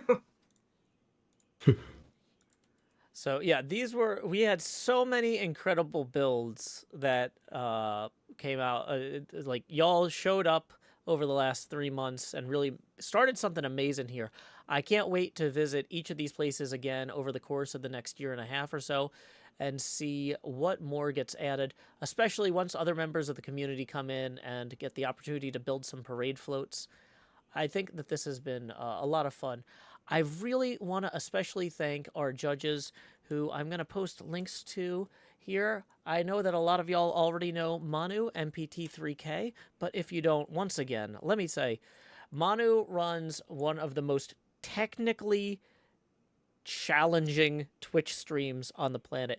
The entire Definitely. the tech stack to stream on Twitch Amen. is already brittle and a nightmare. And Manu's just like, I'm gonna play it on like nightmare mode. I'm gonna turn it on every night. Every Manu stream is an experimental stream pushing the boundaries of what is possible as comedically as possible, making fun of movies. He's so chill about it. Oh yeah. So chill. Incorporating amazing jokes and stuff from the audience into riffing on films, sharing his music. I know Manu's going to be streaming a little bit later on this afternoon as well. So go ahead and follow Manu now. You might see him go live shortly. Thanks a lot, Joe. This was amazing. This felt like 5 minutes. It's awesome. Yeah, I'm having so much fun. So good. Oh, I'm so glad, y'all. I'm so glad. The other voices you hear... I can't wait to revisit the towns. Sorry, Joe. Yeah. Oh, yeah. If you guys want to come back for some of the parade float build contests, they're not as big a production as this. They're like 80 minutes. Because, like, basically... I just want to watch it. Yeah, everybody has, like... So for the parade float build contests, those are, like, held day of, where it's like, okay, everybody... They already know how big their area is going to be. And so they kind of pre-plan their builds and bring out materials and then try to throw them together on the spot in under an hour, right? Yeah. I want to see that. I want to be there. Awesome. Yeah, I want to be there because I have Minecraft now and I have the right version, and it's a double click away. And please let me know. Sounds Can we please go inside the mountain? Oh yeah, we're going inside the mountain. Let me drop down my... Flying in Minecraft is not a perfectly executed art, I will say. Oh my god, look how beautiful. It's so cool. Very good. So Very good, y'all. guys. Yeah, very cool. So good. But yeah, and so I don't even know what Old Rock Day is. I didn't have the chance to Wikipedia it, but we'll find out. Because yeah, usually with the parade float build contests, we start the fire the starting pistol and say, okay, everybody, you have 1 hour. And then I go, okay, what even is this holiday? Who is this named after? Let me Wikipedia this live and embarrass myself with my ignorance. Can you please build a Balrog in here just for me? Yeah, Brent does love a good Balrog. So, yeah. Let's see. Speaking of Brent and Pepper can be found at twitch.tv/homegrownbdub. Is that how you pronounce it? Yeah. I didn't think that through. So. Yeah, it's a terrible name. Well, you know how hard it is to type, to rage you. I know. I didn't think it through, y'all. I'm new to this. It's okay. Pepper Bowen. Pepper Bowen. Woo. Pepper, is there anywhere that people can find your music in public? Like, are you on any particular recordings or anything you want to recommend? No, I wish I did, but no, I'm just... We're building. I'm just hanging out on Homegrown situation. Yeah, she's the star of the channel. I'm just the guest star, really. I mean, I will say, like, when I watch your show, it is amazing watching the two of you interact. Like, no offense, Brent, but like the parts where you two are like arguing are way better than the parts where you're monologuing. Like, you guys are great. Well, that's kind of why I just recruited her. Like I said, no, sorry, you got to be on here now. Or I just stepped in and said, "Hey, buddy." Yeah, that too. Like, Yeah. settle down. Yeah. Let me help you out here. You can't read. Move aside. Time for me to play some Godzilla eventually. But yeah, Pepper is amazing. You can find Pepper as well at Homegrown BDub. Do you have any other? If you in the future, if you guys have any other social media links or anything you want me to share or promote, I'm happy to so much, do it. Joe. Yeah. Love that. Oh, thank you guys for coming out. This has been a real joy. I love seeing how incredibly creative the community can be when they all get together and just start making stuff, and getting to share that with other people, like in other parts of the gaming world, like yourselves, is just great. I think it helps everybody have a sense of perspective too on like. Absolutely. Because you can get really in your head about like, thinking about what the Minecraft meta is and stuff like that. So it's like, here are some people who know cool stuff but don't know Minecraft. I hope you built cool stuff in Minecraft. I know. I was so nervous. I'm like, I don't know much about I Minecraft. need to make my own Minecraft person so that I can walk into this room. Right. Literally, I need to go visit this place because it's amazing. I will get you server access, Pepper and Brent, if you would like. Yay! Yeah, Thank you. we definitely can Joe. do that. Just make sure you get the Minecraft Java edition, because that's the one you need to connect over here. And can I just say, although this is a quote unquote contest and there are placements and stuff like that, everyone here realize this, that I am a Minecraft noob and I came in and every single one blew me away. Your build is now part of my brain. It is living rent free in there. And it is part of my son's brains because they watched it. And it's just, it's a wonderful testament to creativity and iteration. And actually, Joe has helped me realize how creative everyone really is if they put their mind to something. You Hey, all man, well have said. affected all of Well us, said, Monty. every Yeah, single one. yeah. So thank you so much. Yeah. Great. Yeah, blew my mind. I do this every day for a profession, and this blew my freaking skull cap back. So like, Manu, thanks for those words. They're so great. Yeah, and I agree with Brent. Like, as somebody who builds stuff like this for a living, like, it's important to see other people doing it for the joy of doing it, for the joy of connecting with each other. And that helps me, at least. I don't want to speak for Brent, but that helps me make sure that I'm bringing that spirit into my work and not just getting bogged down in the structure of it or the details. You got to have the fun. And so thank you all for bringing the fun today. This was amazing. Oh, it was super fun. Thank you for yeah, having it was us. super fun. And if I ever feel like, if I can get legal to approve me streaming my 3D builds of Springfield, I'd love to show you all and share that. And Manu's kids just learned a whole lot, and now I'm going to show my kids the same thing. Right. Starting a new generation. Fantastic. Well, thank you all so much. I know we're a little bit past the 3-hour mark, so thank you for hanging around. I'm going to go ahead and we're going to go ahead and raid NJ Coffee Junkie, who is my project manager, celebrating her birthday and also doing a fundraiser stream for the American Cancer Society. So when you get over there, Let's do it. Our raid message is, howdy y'all, Joe Hill's raid here. Any final words from the judges before we depart? No, great thanks. job for Awesome. everyone. Thanks for having us. It was so much fun. Thank you all so much again. I cannot wait to have you guys back on the show. This has just been such an incredible experience for me. Until next time, y'all, this is Joe Hills from Nashville, Tennessee. Keep adventuring. And then I'm going to hit